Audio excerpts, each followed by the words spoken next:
Hello and welcome back to the One Rule Church podcast. This is Cara, and this week we are talking about what may for some be a bit of a controversial topic, but it's something that I have found to be very interesting, and I think the other ladies on the podcast have found it to be very interesting too. Um, and that is Christianity and Blackness and how those two things intersect. I think we're going to be taking maybe a bit of a unique angle on it today, just because this is something that I had not personally considered before I heard it. I don't know.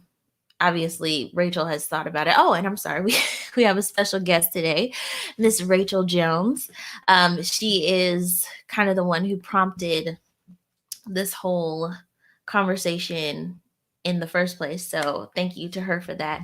But her perspective on it is something that I had not really considered before. I would assume that Leah probably has thought about it in these terms before, but I had not. And so I just want to give a little bit of background on that. And then I'm going to let Rachel introduce herself and kind of give us a more in-depth take on what she said. So, about a month ago, I saw a meme and I thought it was really funny. For those who don't know who Derek Jackson is, he is a, I guess, like relationship guru, Instagram influencer type of person. Fraud. And Yes, yes, a lot of people consider him to be a fraud, men and women alike. But long story short, it came out that he, has been giving all of this advice to women about relationships, but he had been cheating on his wife the entire time. And so him and his wife took some time to go on social media and kind of explain what had happened, and that they're still together and their relationship is strong and all of these things. And a lot of people, I think, were just a little bit disturbed by how his wife was presented in all of it, and some of the things that she had also posted on social media. She just did not seem to be in the best place. And I mean, obviously, this is all speculation because we don't know her like that, but it just didn't sit right with a lot of people. And so a meme was made that I saw, and it was a picture of Derek Jackson and his wife, but his wife was labeled the Black community, and Derek Jackson was labeled Christianity. I thought it was absolutely hilarious. I don't think that their personal situation is hilarious, but I thought the meme was hilarious, because I agree, but also because I was at the time in the middle of posting a series about white supremacy and the impact it has had on Black Christianity. And so for me, it was just like, yeah, this is it. And me and my friends had talked about it a lot. So I posted it and tagged Aaliyah in it, not expecting anyone to really pay attention to it. But it ended up getting shared almost 400 times. And there were a few different comments on it. But the one that stood out to me the most was what Rachel had to say. And she had initially kind of just like touched on it and didn't really dig too deeply into it, but then someone asked what she was talking about, because so the initial question she asked is, can we talk about how American Christianity created the mythological Black community? And for me, I was just like, what? Like, not in a, this is negative. It was just like, mythological Black community, like, oh no, like what does that even mean? Like what are we saying here? And so I was like, that is super deep, too deep for Facebook. But someone asked, and so she ended up expounding on it, and she said, unpopular opinion, there is no Black community. There's trauma bond culture and classism, impoverishment thinking that identifies with oppression, and it presents everywhere it goes, especially in church, because it's a great place to cry and be over emotional on something that cannot be explained intellectually, as in the spirit. I'm sorry I couldn't resist. These seeds were planted so long ago that many believe it's genetic. It's not. It's psychology. And so, just for my own clarification purposes, I said, just to make sure I'm clear, you're saying it's community centered around trauma and classism rather than Blackness. But we say it's Blackness because that's what white Christians called it. And she said, yes. Um, and so, I'm going to let Rachel come in and, again, like I said, introduce herself. Tell us whether or not she is a Christian and what she meant by those statements, because it sparked, like I said, some conversation between me and Ashley and Leah on the thread as well. But before we get into more conversation, I just want to hear more of Rachel's thoughts on what she said. So, Rachel, turn it over to you.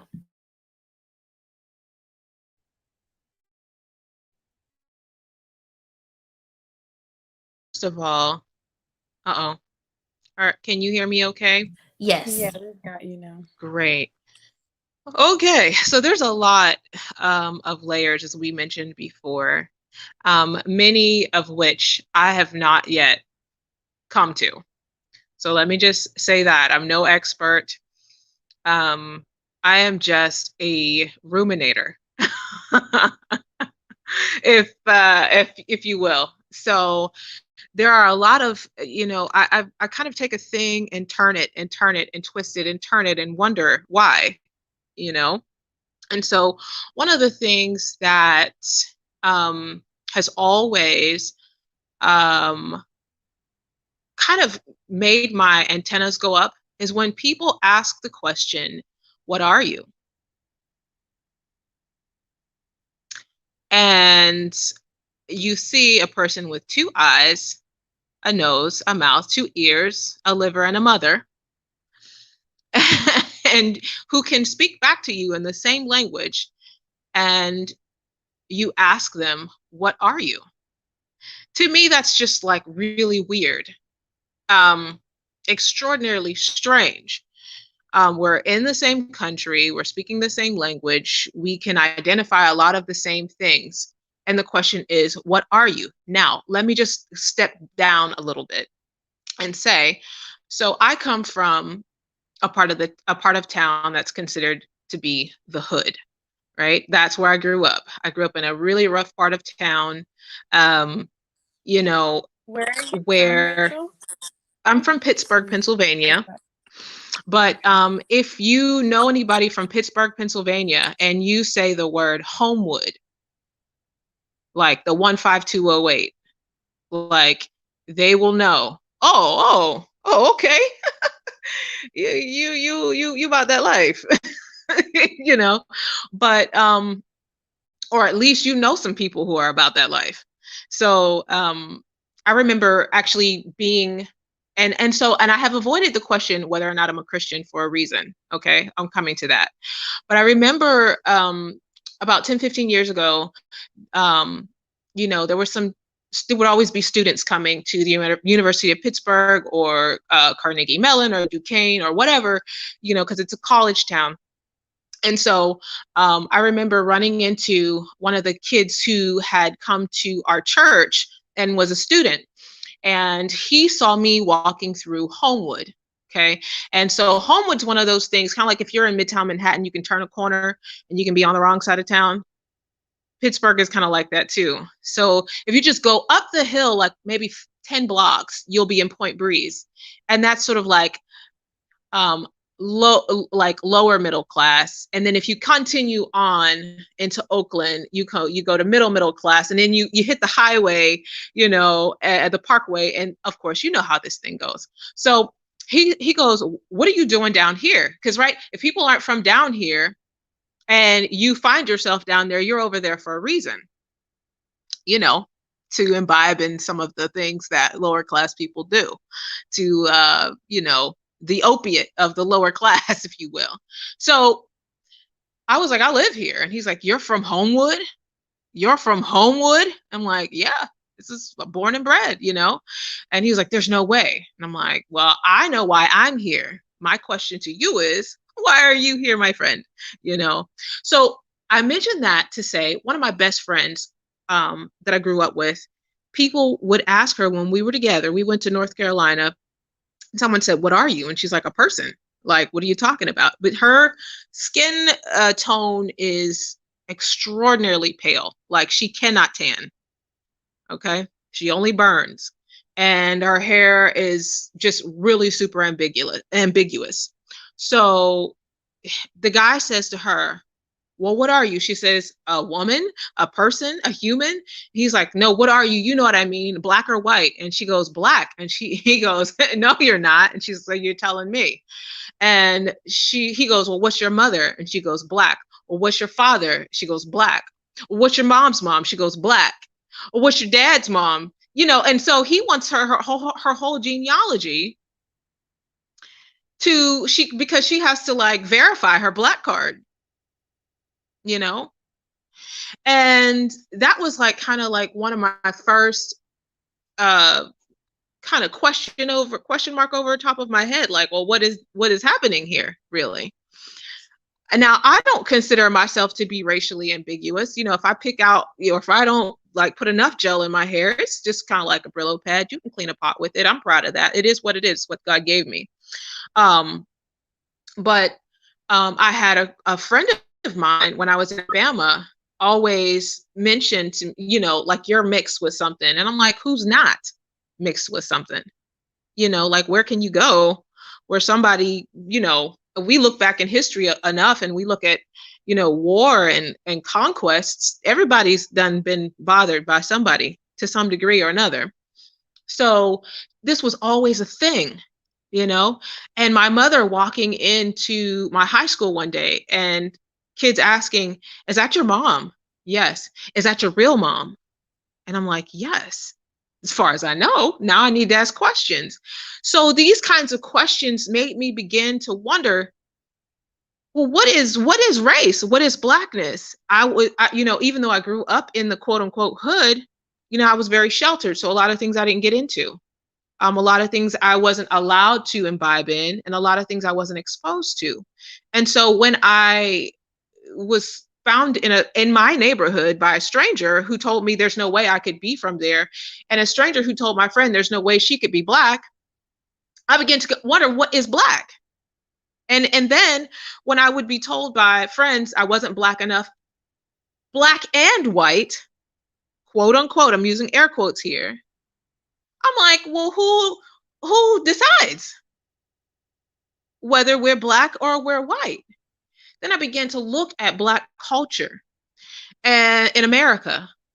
And yes, it is um, uh, a crock pot stew of many different cultures who were, I want to say, at the foundation of Blackness, or Africans being here, and then other people of the diaspora who have come and contributed their or made their contributions over time, and it has evolved in so many different ways. But at the crux of it, and I'm going to say this, and I know I am committing suicide, but at the crux of it is a celebration of oppression.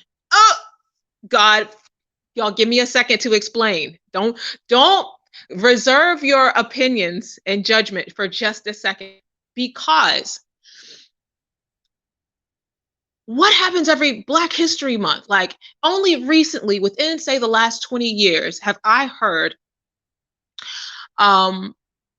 African people celebrate the African the pre-American historic African heritage, right? Hey. And it all boils down to what is Black culture? It's we glamorize the struggle. We have not gotten to the place where we celebrate, like other cultures do, what they've been allowed to accomplish. We celebrate what we were not allowed to accomplish. I don't know if I have verbalized that or put into words in a satisfactory manner what I'm actually trying to say. But what I've noticed is that when we look at like blues, I feel like Black culture is still blues, right? We like that song that Pharrell came out with, which was Happy. Like it was so different from, I feel like as an evolved African American, more or less, I would imagine as time goes forward and as we remove race, um, because I don't think race is a real thing. When Italians came to America, they were considered to be Black. Irish was considered to be Black. Okay, so if we're honest about this, and my friend who, I mean, I'm trying to think of somebody whose complexion, like she could maybe, she just looks like she's been rolling in flour, you know. She's clear. She's not light skinned. She's clear. She's not necessarily pink. She's just extraordinarily pale, you know, beautiful person, but she's clear. So, um, you can't where let's look at culture. She can relate to, you know, when one of the things she loves to say is don't let the light skin fool you. Okay, because I mean she can flip the switch in a minute, but she can't even speak above a whisper. Like when you meet her, based on what you think you see, she's the most docile, quote unquote, based on what we've been socially engineered to believe, non-threatening person that you can imagine. But when we look at a study that was done where they kind of did this neurological study where they would hook people up to, you know, I guess electrodes or an MRI or some sort of scan to see what part of the brain lit up, right? And they flashed like a millisecond of photos or images before these people. It was such a short amount of time that your brain could even register that it saw it, right? And they would flash the images of a Black man. 95% of whites, their brains would light up with in the area that would indicate there was fear. But here's an interesting part. A high percentage of Blacks did too. So when you look at social engineering, right? I have 6 brothers. My mom has 10. Why would my mind light up with fear when I'm surrounded by all these quote unquote Black men who have done nothing but protect and provide for me? I'm the youngest of 8, so my brother's kind of like, you know, I'm spoiled, you know. Um, I'll admit that, you know. But yeah, so where is the connection? There's social engineering there. So I'm going to stop because I feel like it's like it's been a long time and I would love to allow someone else to speak, but I feel like there's a lot of different points here. I feel like Black community, because what happens when, okay, you step into the Black community and someone knocks you down a buttonhole lower and tells you you're not Black enough, or you step up and you want to enter into the Black community and certain parts of the Black community will tell you you're too Black, you're too wretched, you're too ghetto. You know, we know people that, you know, I've heard Black people look and say, you know, the N word about a certain person or a certain group of people, or Black folks always got to do this or always got to do that, and sometimes we use it as a wand to wave, you know, a badge of honor. So what is it?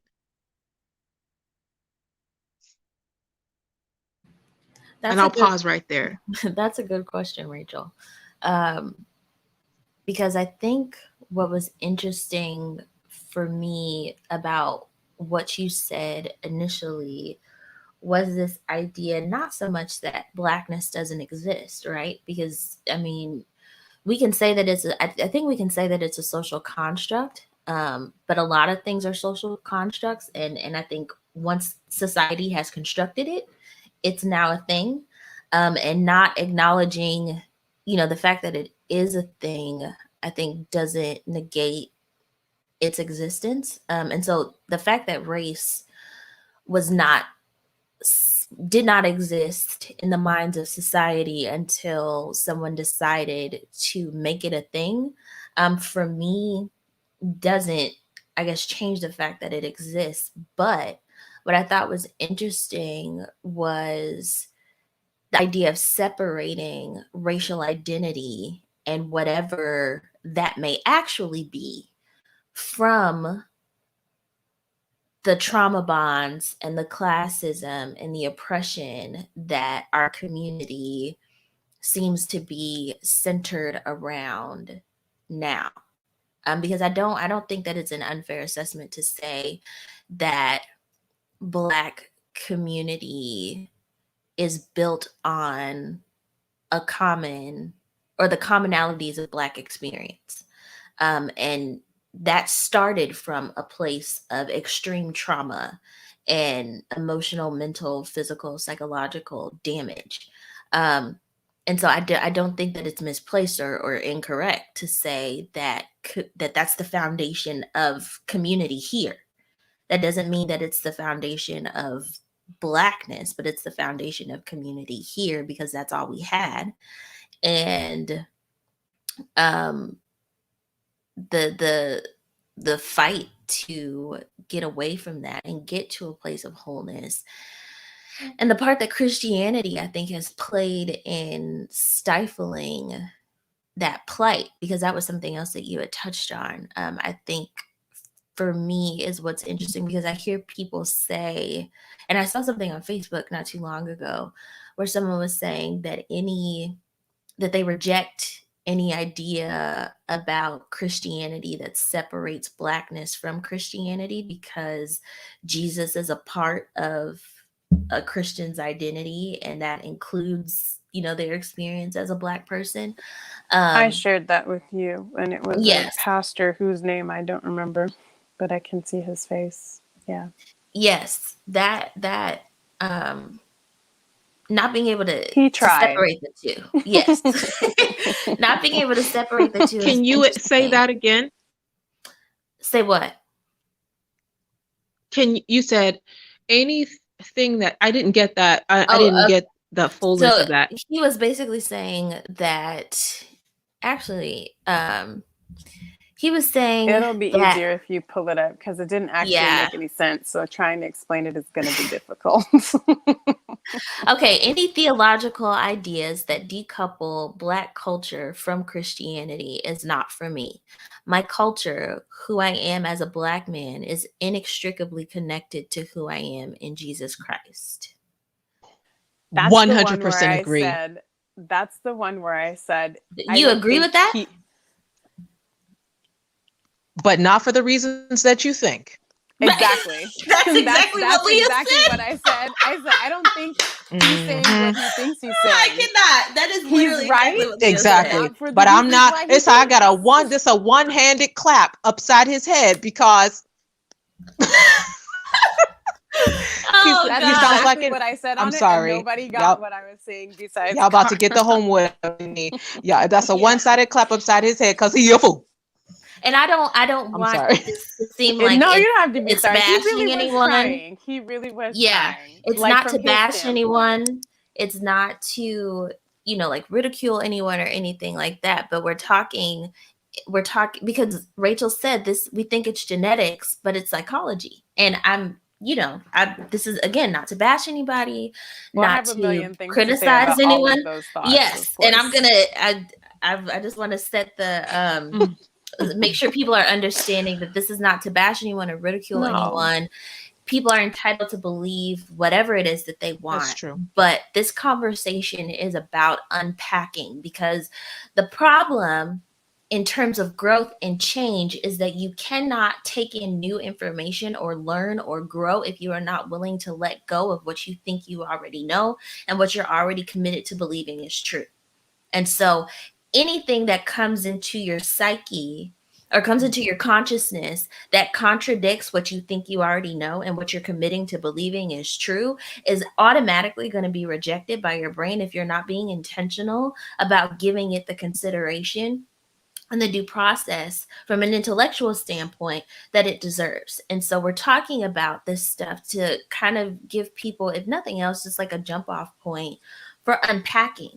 Because if you're not willing to even consider the possibility that your identity in Jesus, what you think is your identity in Jesus, and how you think that that relates to your Blackness, if you're not even willing to consider the possibility that that came from a place of wickedness in someone else, and you are not required to accept it as truth just because that person over there said it was truth and slapped God's name on their agenda, then there is no room for growth. There is no room for change. And so we're not talking about this to make fun of anyone or to belittle anyone for their belief system. But if you are not taking the time to do the work to unpack, if you're too comfortable in what you think you know to be willing to do that work, not only are you doing yourself a disservice from a spiritual and just life standpoint, but you're doing your community a disservice, especially if you are in a position of influence and leadership, not only within Christianity, but within the Black community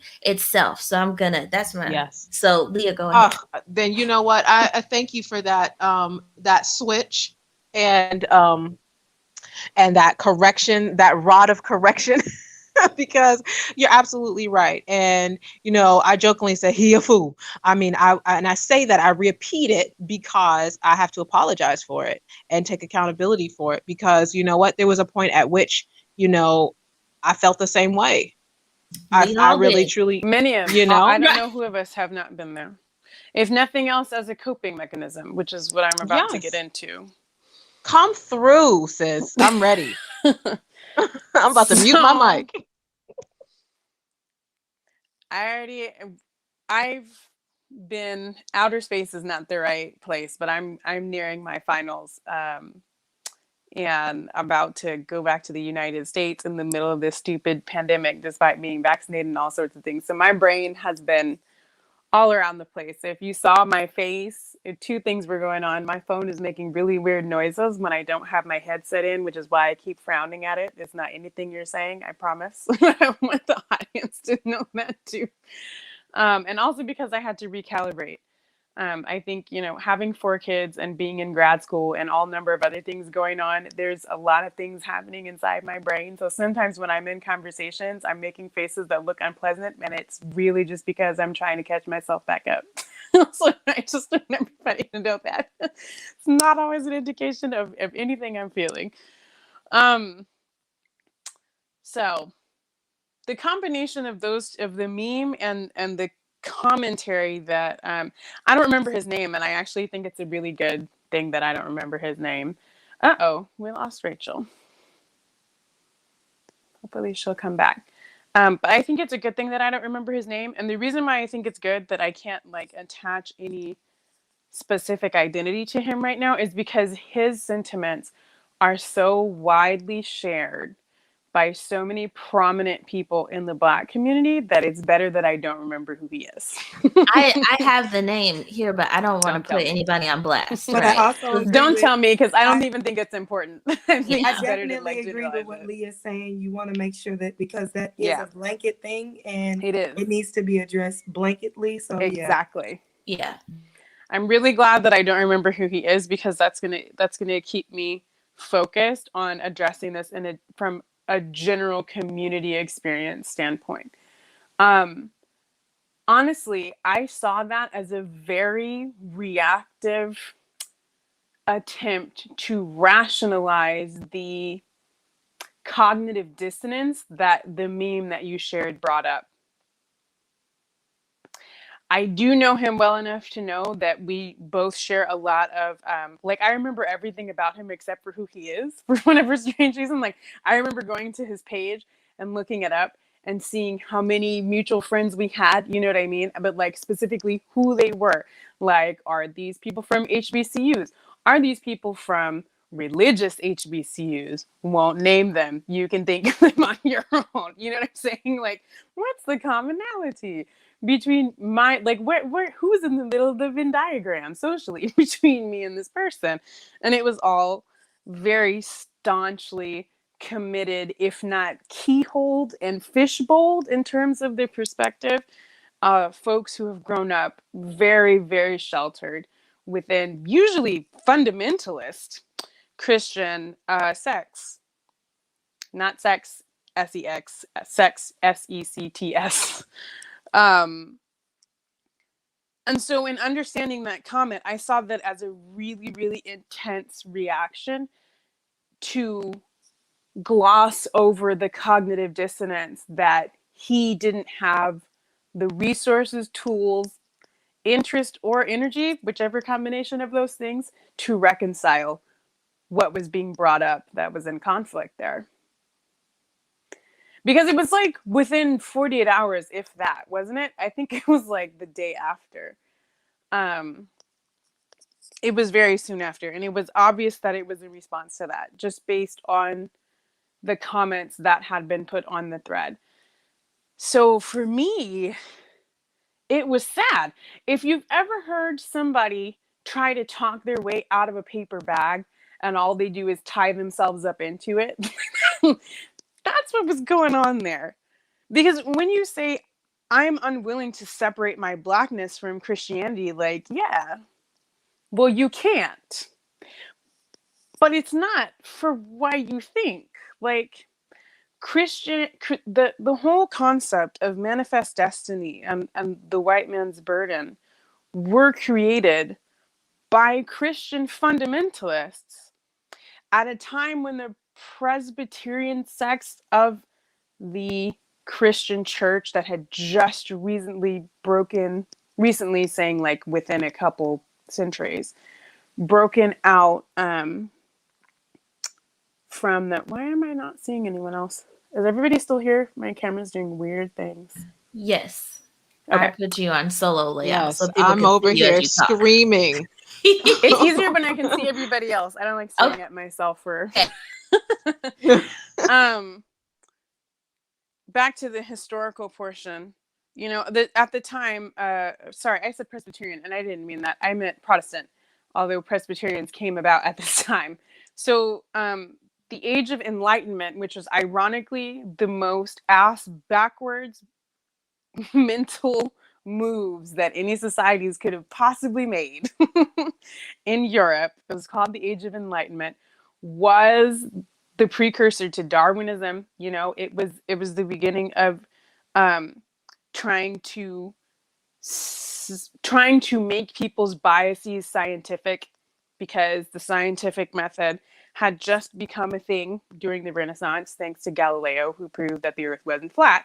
But now, like, people had just enough knowledge to think they were smart and not nearly enough to understand how many ways that they were fools, because they did not have enough adequate mathematics, statistics, you know, any true biological understanding to know that when I do an experiment myself on my own idea that I've come up with to see if it's true, it is already not trustworthy because I am doing it on my own idea and I am biased. So I'm going to interpret everything that happens in this experiment in my favor. So everything that happens after that in regards to the creation of race, and ironically, at the exact same time, the justification of women as the lesser, you know, gender, all of these things happen at the same time during the Age of Enlightenment, which I just take to be a very cruel joke in terms at this point. Immediately after that happens, with Manifest Destiny, they believe that, well, since we've just proven ourselves to be, you know, the most important, the top of the food chain, the most important apex predators on the planet. I mean, they've got that right. The predator part is correct. Again, not for the reasons they thought. It is our job to take the master version of humanity all over the planet so we can help all of these terrible, bedraggled savages that are left everywhere without our enormous assistance. This is what Manifest Destiny is. And it's literally that and extraordinary greed Is why they go all over the planet. It's why Columbus came here, you know. It's why every single explorer from every imperial country went elsewhere. And the only thing that they could think of that would allow them to get into these indigenous native pockets and potentially stifle the likelihood that they were going to destroy them on sight was acting like they were there on behalf of God. Yes, and yes, honestly, and amen. But truly, people need to look at it this way. And honestly, unfortunately, as diabolical as that was and remains to be, they were right. It was their only chance, and it was their best chance. And as soon as they figured out it worked very well, a whole entire class of society emerges, and that class is the conquistadors. And conquistadors are specifically the combination of religion with violent imperialism. But the religion exists only to put a sovereign, like a sovereign, spiritual, justified, pious hat of approval, Pope stamps in this case, on the need to take over everything we can see, touch, and feel that we think we deserve, because since we're the best in the world, we are the people who are supposed to be handling everything that matters, including all your resources and your land. And Christianity has brings always us to supremacy. Correct. No, it doesn't turn into. I mean, it starts out as I think we figured out it was supremacy real late in the game. But that was always we gave it a intention, name, right? Yeah, exactly. We definitely did. That was always the intention. Christianity was always only ever an excuse when it comes to the history of invasion that has precluded everything that has happened in any society that wasn't white worldwide. And the reason why you know this is because it is chameleonic in every society, meaning every single time every invader took it to a different society, it took on a completely different face because the purpose was only ever manipulation. There's never been a point in time that anybody in power who was trying to manipulate another population has stood by their principles, much less the Bible. Never. To the extent that the Bible, every time it was translated into whatever language was being presented to these poor savages, was completely excavated. We don't have to look into other places. When you look into the United States by itself, there was a slave Bible. So when you say, I can't separate my Blackness from my Christianity, how can you not? You're right. How? You can't, because your Blackness was created based upon the Christianity that was force-fed to you. Your Blackness is literally defined by a book that isn't real, that didn't exist in the first place. You got the Black version of the Christian Bible, but your Black version was labeled slave. So when you say you can't separate your Blackness from Christianity and they labeled your Bible slave Bible, bruh. You're under the false impression, if you're under the false impression that because we are a century removed from emancipation, that your theology has somehow advanced that far beyond the thought process, when their view of you as a Black man has not, like, where do you think you live, my brother? Like, can I just take 2 seconds? Because this part, listen, because I have had people tell me that the Bible is not a mistake, right? Which Bible? Wait, no, it's not. No, the Protestant Bible as we have it now, God and would it's not have. No, but listen, it's not a mistake. But listen, not for God, the reasons they think. Right? God would not have allowed. This is the logic. God would not have allowed people to be deceived. That's a for this road long. To go down, blaming that on God. Listen. God would not have allowed the Bible to be what it is. Really? If that wasn't what it was supposed to be. And so the way that it is not an accident. Now, even in the Bible that they're talking about, people was deceived. My God. But listen. But listen. Oh my God. And I want to say this because my dad literally just did a sermon, like kind of touching, not even digging, touching on all of this last People week. aren't ready for digging. I'm scratching right now. Right. It's not even deeper than this. This is too much for most people. This ain't, he didn't Stop even dig. digging, Leah. He touched. He scratched. The sermon is up on the One World Church YouTube channel and on the Facebook page, but there is continuity, historically documented continuity between the Jewish narrative, the Islamic narrative, what the Ethiopians been teaching since the beginning, continuity from people of color, continuity. We're not talking different narratives and stuff. There's differences, but a lot of continuity from Black and brown people. No Buddha, no Christ. Because if you haven't, that's for a later broadcast. Speaking of people of color, I just want to put that in. I'm just going to put it in the back of people's brains. That's it. Put that in there. Put it in there. But there's a lot of continuity, and the continuity would elevate Black and brown people. It surely would. The Bible, if it's not edited, just in turn, I'm not even talking about English translations. If it's not edited, where the books that the Jews used are included, come through. The narrative largely shifts against anything that white supremacist European theology has come up with. And when you start when you take just because it's like these people are telling you that this is God, and you're taking their word telling you that they are God. Right, real specific. Right. They're telling you that they are God. They didn't come in peace. They came on behalf of God. And you're taking their word for it. But why? Why? Because they can't separate their Blackness from their Christianity. I know, but I'm saying like why? Because they can't. But why? Make it plain. When you ask yourself the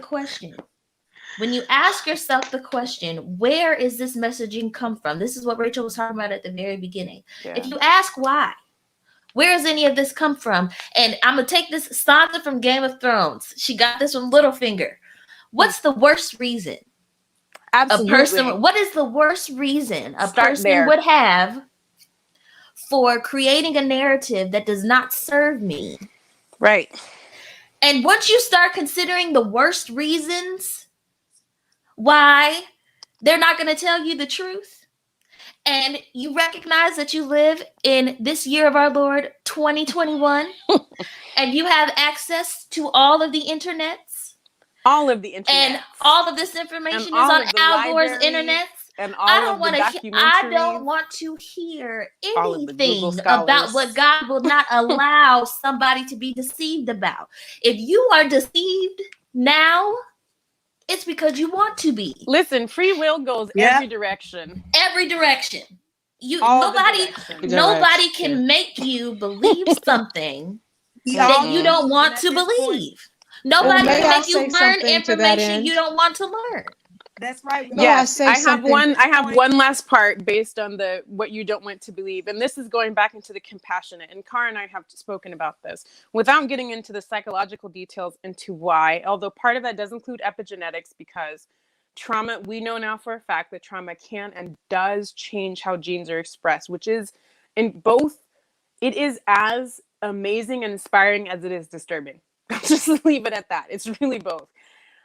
The reason why Black people don't want to face this is because, like white people, if we let go of this paradigm, we actually do not know who we are. The difference is that white people understand that they won't know who they are if they separate themselves from their identity of oppression, which is why they're trying incredibly hard to make sure we don't get close enough to the server to breathe long enough to realize that they are empty outside of what they have done to the entire planet for the last 500 years. They no longer have an identity.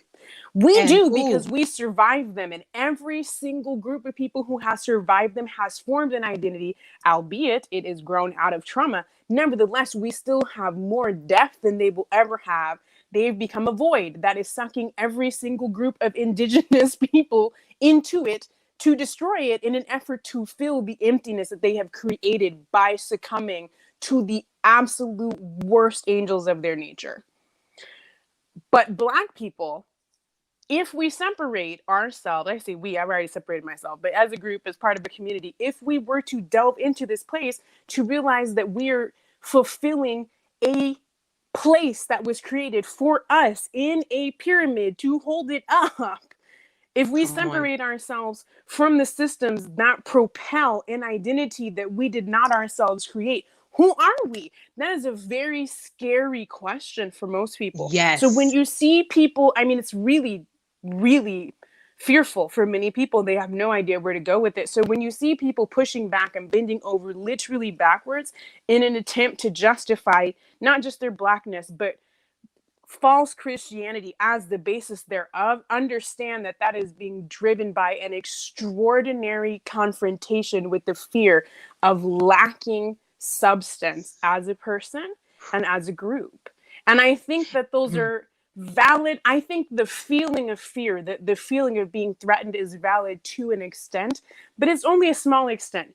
Because if people would face their fears long enough to face that question, they would get the answer. And the answer is adaptation, survival. We are at this moment morphing into an actual community based on our capacity to survive. And we're always in charge of that because we're on the receiving end of the violence, having survived it.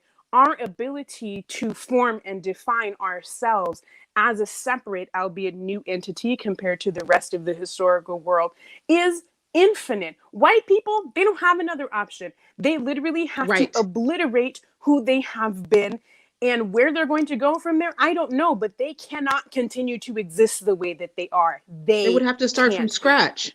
If they don't get destroyed, they're going to destroy themselves. And everything that's happening right now, once there's none of the rest of us left to destroy, even if they got their wish, they would then, it is cannibalistic. It is the most cannibalistic mindset that the planet has seen in the last eon, truly. Because they don't even have fealty amongst each other. And that is where we, Native Americans and Jewish people, say that again, extraordinarily, which is why we will always, always have an identity, because we have found the capacity to come together, to unite and adapt in spite of our differences, in spite of the things that they have been telling us are the basis upon which we don't have community outside of oppression. We have had to learn to create a means to identify. So the thing that is our weakness is also our strength. They don't have anything. The only thing that they have is the violence that drives them. There is literally you said they don't have something that we have. You said something that they don't. We have the capacity to come together with the intention of survival, and survival, intending to survive, collective is being driven by life. That's driven by a life-based motivation, and everything around anything that is driven by violence is in and of itself propelling death. They have no option, even if they were to, obviously, by what's happening right now with the planet, because everything environmental that's happening right now is based on white supremacy. Everything that is happening in the environment is also a result of imperialism. The world that they've created is to eat up everything else is now also going to eat them. They literally cannot continue. Even if they wiped all of us out, like they've been trying to do for so long, they would also wipe themselves out. They don't have an alternative. So my encouragement to people who are Black, who are terrified of separating their Blackness from their Christianity, which is to separate their identity from the supremacy that has been created to contain us, is our options are infinite, because the whole reason why we've survived on a really basic level is because we get up every day and we choose life. That's the basis of Blackness. If Blackness has a community, when it comes down to it, that is the one thing we share.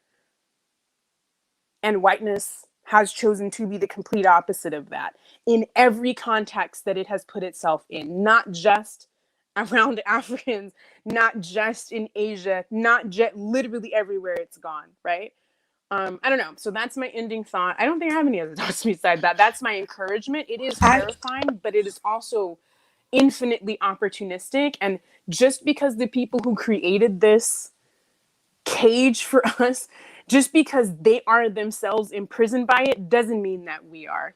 So and once we allow ourselves to, you know what I mean? Like, look at that. We no longer have a reason to be afraid. And that's the fallacy of thinking that, and this is something I talked about on my YouTube channel, that's the fallacy of thinking that white supremacy is only about race. And if you debunk the racial aspect, then, you know, there's nothing else to do. No, white supremacy is, like Leah said, it's cannibalistic. It's about violence, and it's about othering everybody who is not that you. word. Or using othering, them, exploiting, othering, exactly. And then destroying. It's not about love. It's not about community. It's not a false sense of all of these things. And so, if you think that you are debunking it or unseating it, whatever you want to call it, by only focusing on the aspects of it that negatively impact you, while perpetuating the aspects of it that negatively impact everybody else, and that's what Christianity does. It's not just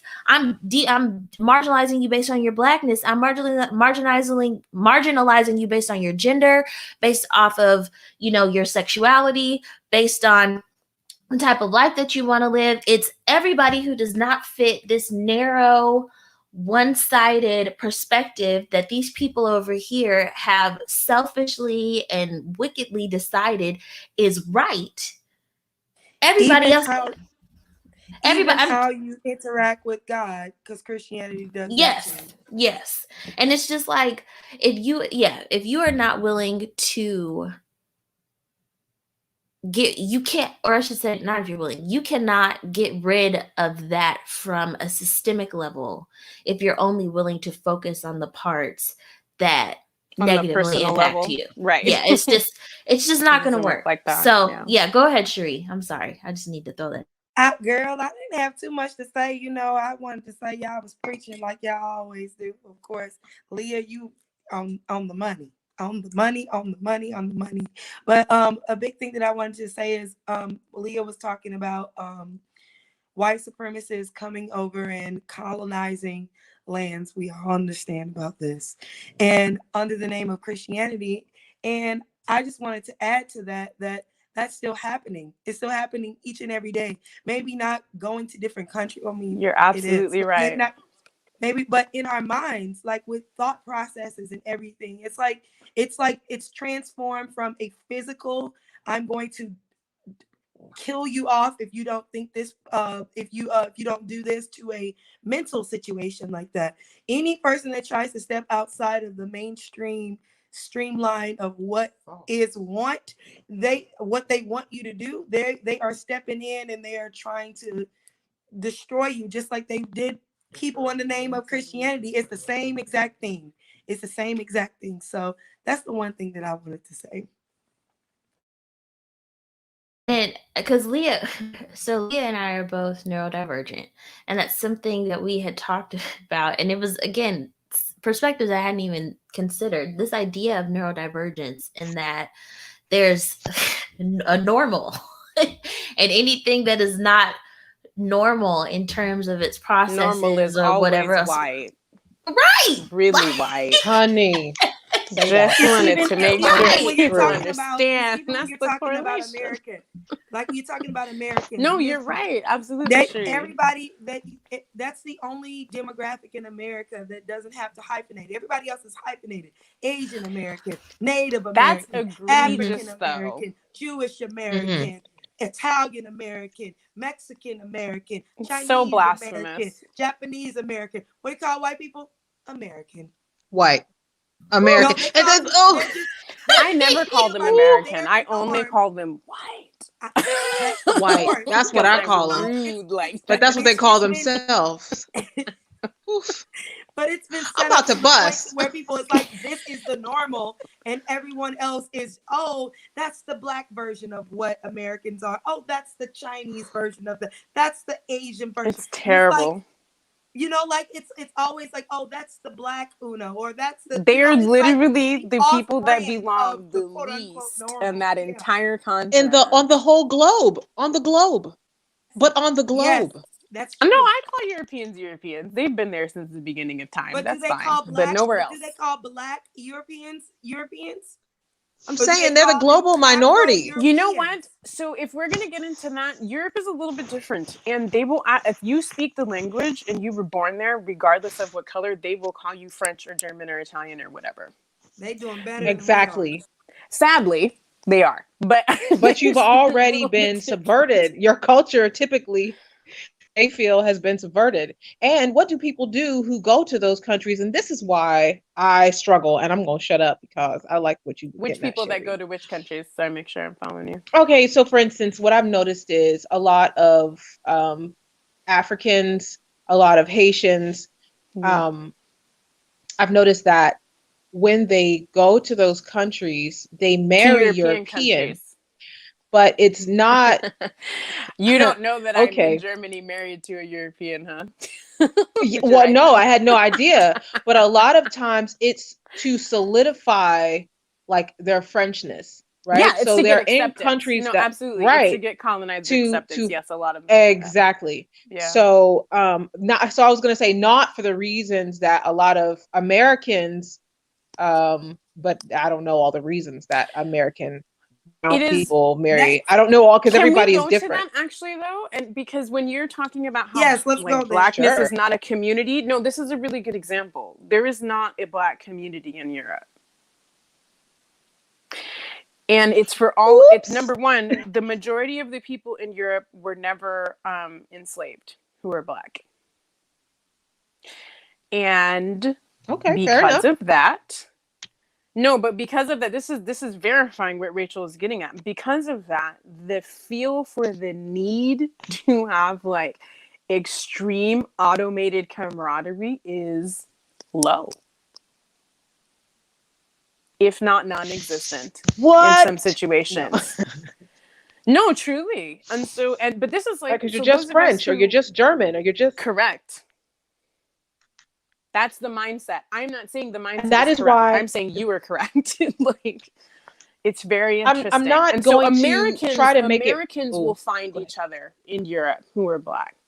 Mm-hmm. Yes. But don't expect, like, even over here. So let's say the university that I'm at is like 40% African, not Black American. They're African. And they still group together based upon common language, region, and potential, like, who's my tribal neighbor, the same way they do on the continent, which makes sense if you've been there.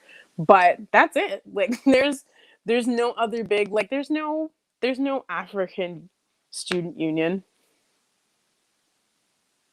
There's no Black student union. And so for us who are Black Americans, that is like, like revolutionary information, right? But the reason is because this was the community that we created, first of all, was demanded of us and then became subverted for our own survival, right? Like the thing that they tried to use against us, we learned how to use it in order to adapt. But when you get into situations where that's not the shared history, because despite what Europeans did in other countries, in continental Europe itself, there is not a history of slavery.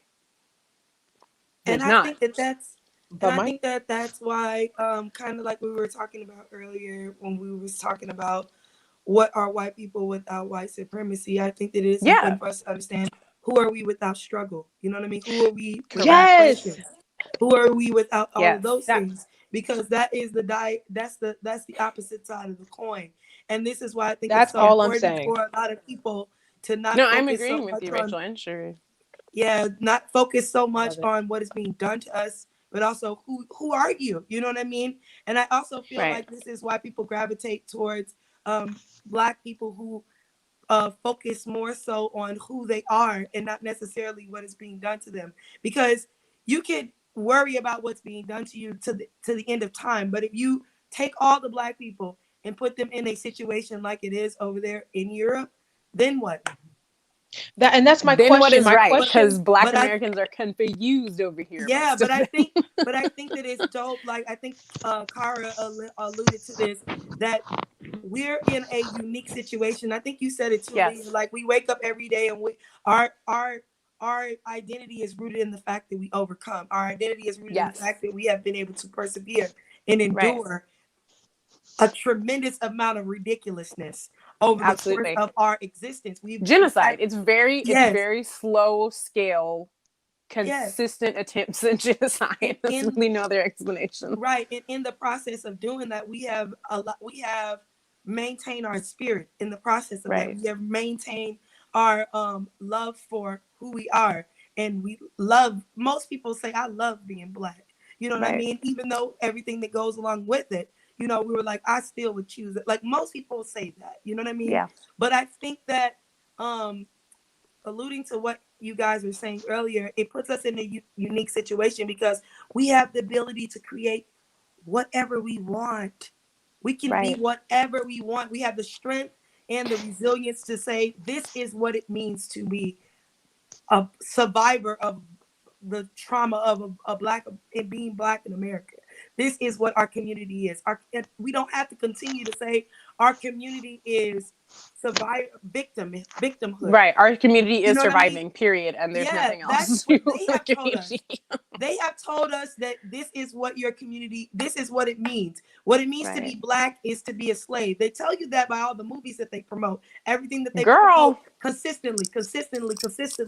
We don't have to take that. Like you were saying, we can decide, I'm going to step outside of this pyramid. I'm going to step outside of this paradigm and I'm going to do something different. We can decide that our existence as a Black collective or a Black community does not have to be centered or anchored in victimhood. It can be anchored in our resilience to what we have experienced, not necessarily what has happened to us, but how we have recovered from what has happened to us. And I think it's doing all the work, right? Because I think that was something, so people who have known me for years and years know that I struggled with the whole activism kick in, you know, like 2013, 14, as all of that became like Ferguson. the thing. Yes. Mm-hmm. Like I was just like, because for what I've experienced actual racism from white people throughout my entire life, and it was overt.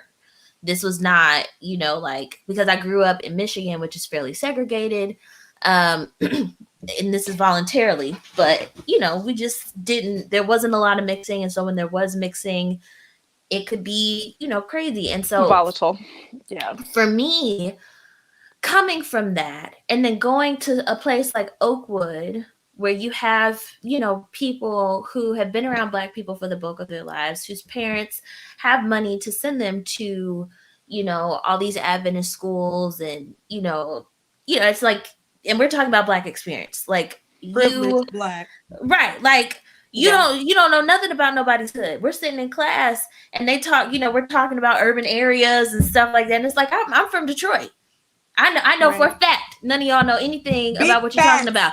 You say you from Atlanta, the suburbs. St. Louis. They're from Emory. Right. You're not from the hood. You wasn't, you know, growing up and having to like hit the deck. Saying you're from LA, but you're from Santa Monica. No, you didn't have crack houses down the street, across the street, bomb threats at your neighbor and stuff. You don't know nothing about any of that. And so for me, it was very like, it all felt like very performative in a lot of ways. And I'm like, that's why I didn't go. I know people don't want to hear that, but no, I'm serious. And I got a lot of like, and I can fully acknowledge that I was lacking compassion and empathy, and there were aspects of it because I was jaded. I just didn't, there were aspects of it that I did not understand. And I was speaking in some ways from a place of ignorance.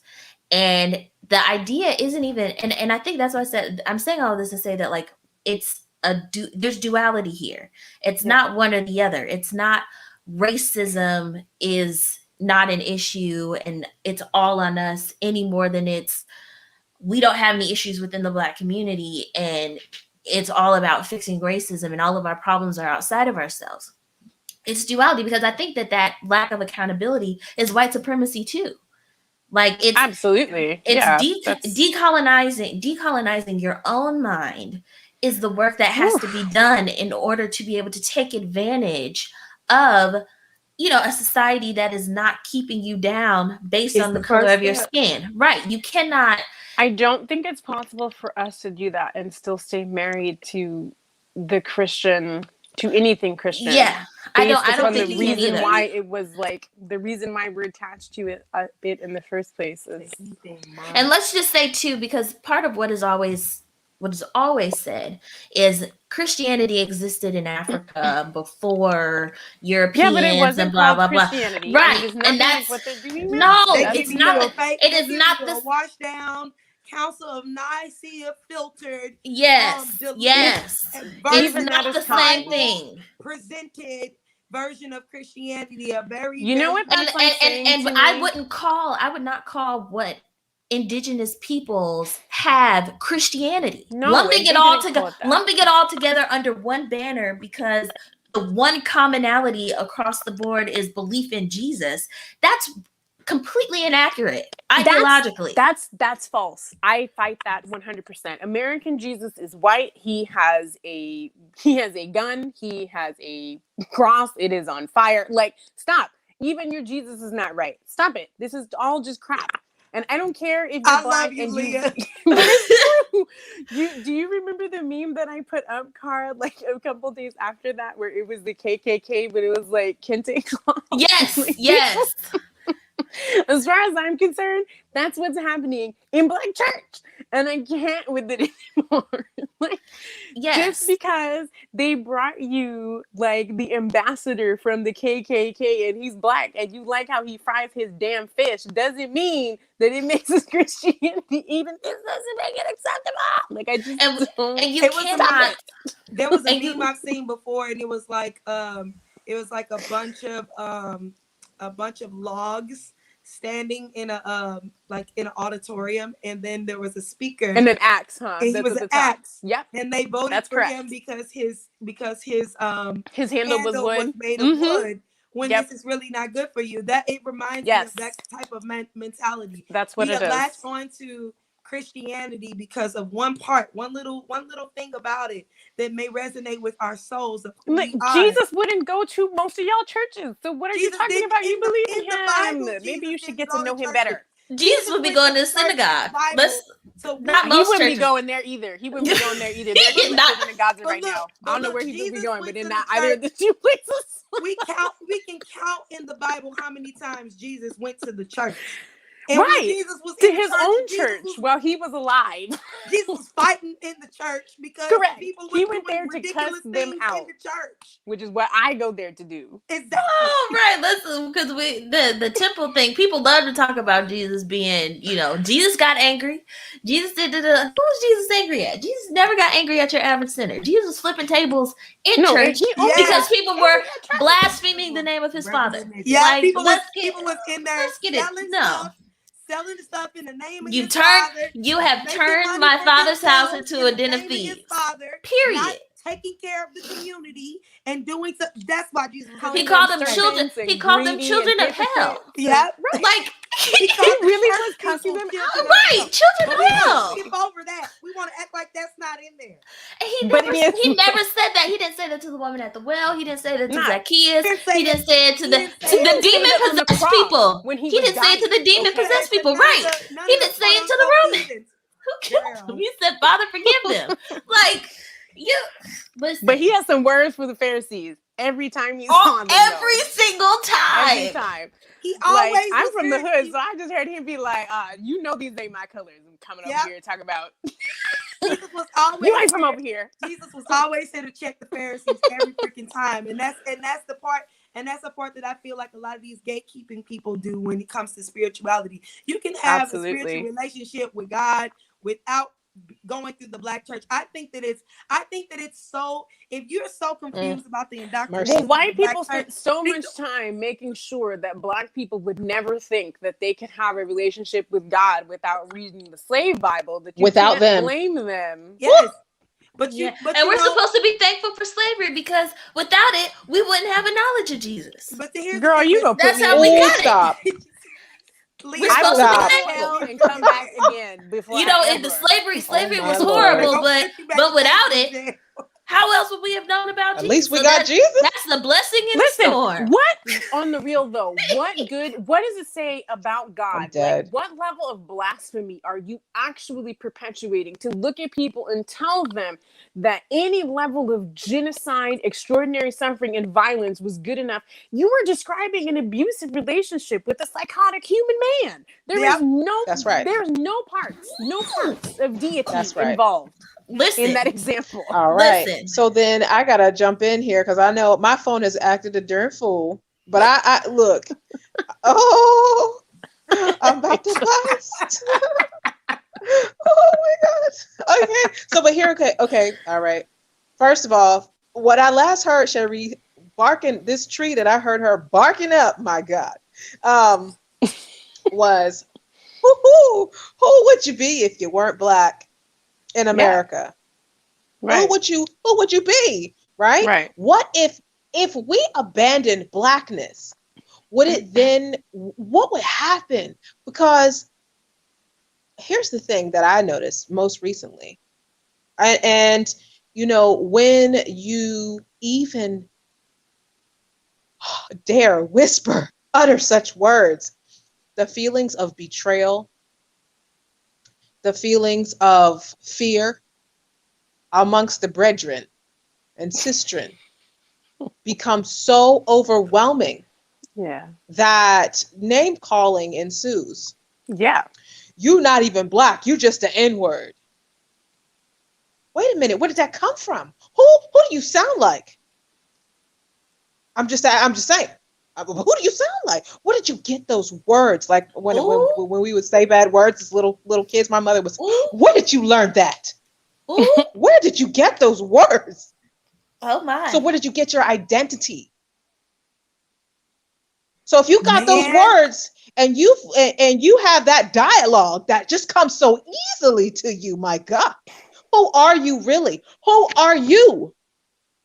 Okay? Yeah. Who because are you outside of your I'm trauma? not using, come on. And so I have encountered, I had this you know, a person of the Caucasian persuasion say to me, or as one lady used to say, the pink people. So because I mean, she's just being more literal. I'm just saying. Well, I'm not calling names. I'm just saying that's the descriptive word she uses. And so she made mention of the pink people. So this lady was very, you know, blush in her presentation. And so she mentioned to me just out of nowhere, and I happened to be the only person that was a delicious shade of tan.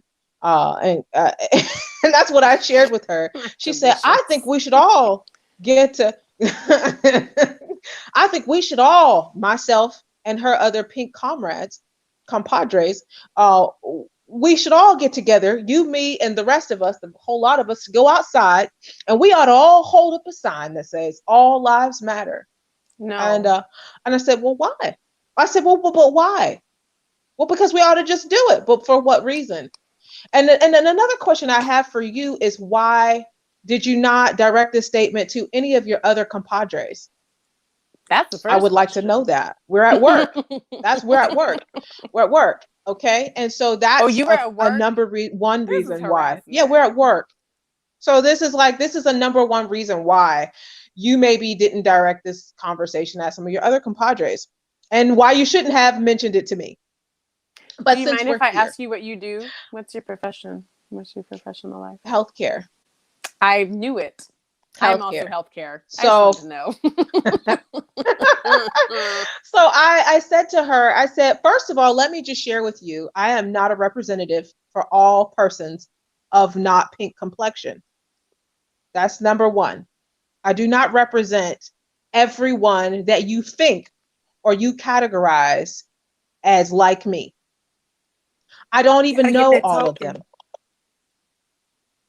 I said, that's number one. Number two, I am not Black. Your shirt is Black. Your pants are Black. You are pink. And I am a delicious shade of caramel. So what do we do with that information now? Now, what sign do we hold up? I agree, but I just want to let you know I'm carb cycling and nobody's life is about to matter till I get a cookie. Because that's what matters to me right now. My carbs are low. I don't have patience for your foolishness. I think So my I question think for that we people need is to like that is how, so where does black fit into all? And I've only ever seen people spontaneously combust when I ask them that question. What part of all is black when you say right. all lives matter? And they're like, I well, But what just think happens is when I say it to white people and when I say it to black people, the same panic ensues when I say I'm not black. White people don't know what to because do. They're lost, or it's an incredulous response. And black people get angry initially, like because immediately yeah. angry without asking any questions. Well, because the because thing black about people it is perceive that you're saying trying to that separate yourself from them and they don't like that. Yes. Yeah. Number one. Yes, that's I'm sorry. The feelings of betrayal are just Yeah. so immediate. And then I'll look at them and I'll say, you're not black either. You are a delicious shade of mahogany, or you are a delicious shade of whatever it is that I'm looking at. And I don't know your history, and I don't know, and you don't know, I don't know you, and you don't know me. The only thing we have in common is that somebody thinks we should have everything in common. the thing about it at the end of the day is people have to understand that white supremacy is a game. Okay, it's a game, It and a is. game requires two It's a players. rigged game. Yeah, it requires two players. So you have two players in the game. You have the white Yes. people and you have the black people or the oppressed people, whatever the case may be. Anytime that you decide to get up from the table and no longer play the game, then there are going to Yes. be people upset because the game cannot continue without someone to play it against. So That's what I'm saying. when you Woo! decide that's okay, y'all can be black and white and fight until the end of time. I'm gonna go over here and be an indigenous aboriginal individual over Come here. on. It's gonna be a whole nother. How dare you say that you don't want to play my game? How dare you pick up and make your own game? How dare you do your own thing? Who do you think you are? You think that you're good enough to do your own? Yes, I do think that I'm good enough to do my own. And I think that I value myself enough to know that this game no longer serves me for Because I either want to side. say that I want to add to that, and I 100% agree. I want to add to that because while on one side of the coin, and I 100%, first of all, I think two things can be right and wrong at the same time because life is so dynamic, reality is so dynamic. And so there are pieces to the puzzle or the Rubik's Cube that if you turn it a certain way, it's not congruent. So what I mean by that, and that's the best way I can verbalize what I'm trying to say, or the concept that I'm trying to communicate, is that so we say people of color, first people, indigenous people are the groups of people who have the ability to come together, and those other supremacist, greedy imperialists do not have the ability to come together. But then we hear inside the black community, the one thing black It's people about can't do is mindset, come together. though. Yeah, I don't know. We That say, depends well, on what people are talking we about. can't get ahead. If we could all just come together, we could have been got ahead. I mean, I hear this in my community, maybe, and see, and this is why I lean so heavily to this direction, is that within the, I'm gonna say it again, just because it makes the hair stand up. Within the mythological Black community, there are so many divergent views. There are so many conflicting views Yeah. as well. I mean, that it is not a congruent mindset, and so you have, yes, there's a huge diversity of the Black experience, Yeah, and so but you saying there's a have those. diversity of experience is greatly like that's sugarcoating it. Yeah. People are in conflict within the Black community. It's okay to say that. It doesn't threaten Blackness to be honest about the fact that we don't agree with each other. So I say that it's true. Two things are true at the same time. We can come Right. together and struggle. We can hunker down and ride out a storm, but we also can eat each other alive, and we that's white also can be supremacy crabs in too. a barrel. That's It is white white supremacy Yes, supremacy too. too. and Because it's the other I side don't of the know. same because we don't coin. because in Africa, like you were saying, how the Africans in Europe, you know, they accept their differences. Like, no, that's not they what don't. I meant. No, They don't. No, I meant they know that they have differences and they don't attempt to overcome them to create some grandiose. but I think I'm saying that at least they acknowledge that there are differences. I feel like absolutely. Within Americans,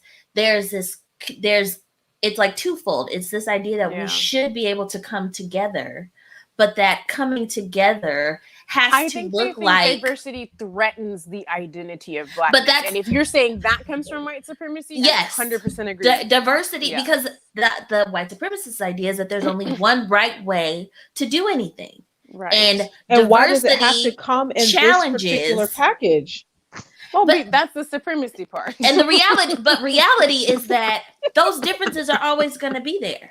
And what the only thing that you have, even if you have some level of continuity within a specific group of people, it's because all of those people are choosing to conform to what somebody else has decided what they're supposed to conform to. It's not because who they are is fundamentally somehow different. It's a choice to become what somebody else has decided you're supposed to be. And when you have people who are not willing to conform, who are not willing to be something that they are not to make somebody else happy, then those people are the problem. Because we're all supposed to be able to get on the same page. The problem. Anything but then again, power is the problem for the people in power. What if we were to say that the opposite side of that is to say who we are is fundamentally somehow the same? It's not true. Yeah, I don't think I agree. Yeah. So it's like, how can you have the one some science into or besides the fact that we're all human? The other. That is.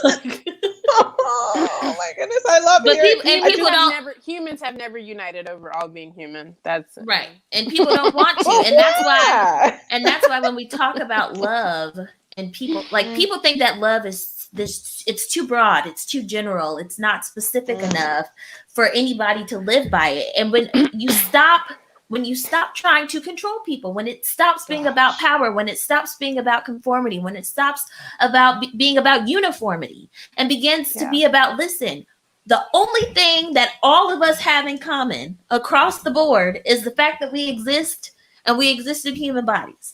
Everything else is going to vary depending on the person that you're dealing with. And instead of trying to change that, you just accept people for wherever they're at, respect their humanity, and control what you have control over, which is yourself. And that's a hard task in and of itself. It's extremely difficult.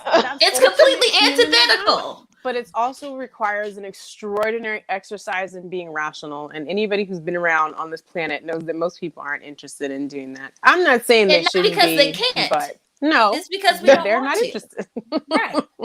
It's an exercise in human discipline that most of us would rather. What's the course of least resistance? Let's not do that. It's uncomfortable. Yeah, because being able to make assumptions and group people into cohorts and have like modes in which you operate that don't require analytical thought is a lot less effort. Just tell me what to do. Don't make me introspect. Like a little kid. Don't make me have to, think and be self-aware and change anything about myself. Just tell me what to do. But that's very juvenile. As long as I do that, but that's Christianity. And it is. And I say this, been saying this to one of my girlfriends. When you try to apply your moral values to every situation that you see, you remove your ability to be objective. And because some things just are what they are. You also remove your ability to be adaptive. And for me as a scientist, I am more concerned about that. Yes, personally. Exactly. Oh my God. And that is okay. Can I just lean into the because I want to hear? I see you gonna pulled up something. I see it. I don't see it, but I see it. I had so something strongly. scientific I wanted to lean into, and I want to do it throw on that purpose in. because the church is very adverse to science. Yeah. So very. I just feel like the ability for people of color, people who are not, because it's color coded classism is what it is. Right. To me, that's the way I see it. No, that is what it is. Yes. because I was talking to someone who is using color Indian. to enforce class across racial lines that are created based upon colorism. It's just, yes, you're right. It's color-coded class. Yeah.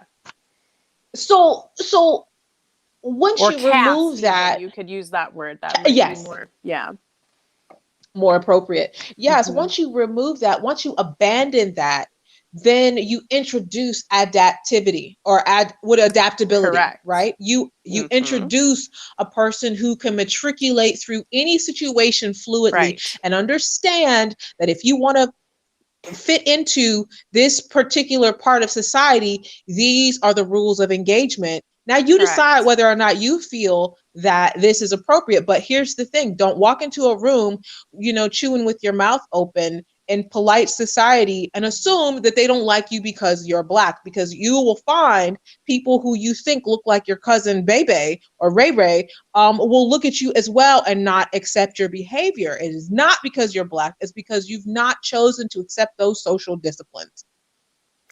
I don't think people understand that until Black people who are American do not understand that until they go to Africa, the continent, and interact with people who were there where there are no white people, and see, oh wait, oh my God, you all don't like me. You have it right. For lack of a better, it still feels like I don't have my footing here, completely. And it's not because they don't love you, and it's not because, but like you said, you're walking into situations with societies that have existed for eons longer than ours. They have their own traditions, and it has nothing to do with whatever you learned about surviving Blackness in the United States. Absolutely nothing. Not only does it not have anything to do with it, they don't care, and they don't need to care. And people don't have to like you. They don't have to accept acceptance of you as a person, because you are human and you have a right to exist in your skin, does not mean that I'm automatically co-signing everything that you do. Right. And I don't have to. And it's okay. You're absolutely allowed to find community and create community with people who you want to create community with. And if somebody doesn't fit, and this is something that people, I think, they push back on when we talk about, love and, community built on love, because it's like, you can't, that means you're accepting everything. No, it's not. It means you create it means you're that respecting everything. Right. And if you don't, if that doesn't work for you, you don't want to be a part of our community. If you can't be around people who are different from you and have that respect, and you want to go off on them or talk to them any kind of way, and you think that that's supposed to be okay, if you want it to be about power and social climbing and status and your ego, and that doesn't work, and someone's saying that's not how we're doing things, doesn't work for you, then you're not going to want to be involved with this anyway. And that's okay. I'm not going to be offended if you don't want to come to church with me, or don't want to be my friend, or don't want to come over my house or whatever else, because if we don't work for each other, we just don't work. And that's life. And I can't change and be something that I am not to accommodate someone else any more than they should be changing and being something that they're not to accommodate me. And I think that when we understand, I think that that's white supremacy too. This idea that we are supposed to, it's personal. If somebody, because for them it's personal and it's competitive, and the type of competition that exists to eliminate opposition is specifically from a mindset of supremacy, right? And we're so sensitive to rejection and people not. I mean, so from a clinician standpoint, I try to be empathic with that. I think when you come from a group of people whose entire existence has hinged upon to what degree you're being accepted or not, because rather than it signaling you having, a slight against your ego, it means that your house could be on fire tonight. I choose not to be critical of people's hangups with that within the Black community. I'm not saying being critical. I'm not saying being critical of people being sensitive, but I'm saying at some point. You mean with each other? Because that's different. And just within yourself because the reality is that not everyone is going to like you. Yeah, that's just right. The reality is that most people are not going to like you. And finding a group of people who you get along with is supposed to be rare and small. Right. And irrespective of the, experiences with rejection that, many of us have had. for our whole lives. Irrespective of that, at some point you have to be able to say, like, yes, I have been hurt, yes, these people mistreated me, yes, it's wrong. That doesn't mean that everyone who doesn't like me has something personal against me. It means that I'm just not for everybody. And that's and I think that that's just I work think that you have to do within yourself. Like, it's I and it's think that not that's a, judging you or being mad at you if you're not there yet. That, I mean, You because it's a might not process just for be on the same everybody. frequency. I think that that's an important love lesson that a lot of people have not gotten to. I No. feel that like a lot of times people pair love with fear or love with hate, and they miss Yes. the pairing of love with control. People Mm. miss that. All of those themes are things that we're taught at a very young age Yeah, are like a lot of people, supposedly a lot of Right. people, bedfellows with love, thanks to Christianity, yeah, though. a lot of people think So that, if I love you, I control you. That's not how it works. Oof. that's right. You know what I mean? You Ooh. have to let a person be who they're going to be, and you love them despite of whatever choices they choose to make because you love them. And a That's lot of right. people don't honestly know how to do that. And That's the right. whole idea that a person could possibly choose something outside of what you perceive is best for them, it just gives people the highest of Right. anxiety. And it That's just true. to the point to where they feel like they have to control. It's also, in my opinion, I feel the reason why they lump the Black community around the church, because when you think about politics, what does every politician do in order to move forward with getting the Black people in line or getting the Black people on the board? They go to the leaders of the Black church, and then they talk to the leaders of the Black church and ask the leaders of the Black church to pass down information to the quote unquote Black community in order to funnel things, because it's a control situation. It just completely devoids the whole thought process that people could actually be different, or that people could actually choose something different, and they can still be included if they choose something different than what everyone else is doing. And we So can't convolute love with relationship. They're you two different can't. things. Like, love, I can love you and not want to have anything to do with you because it doesn't work from a relational aspect.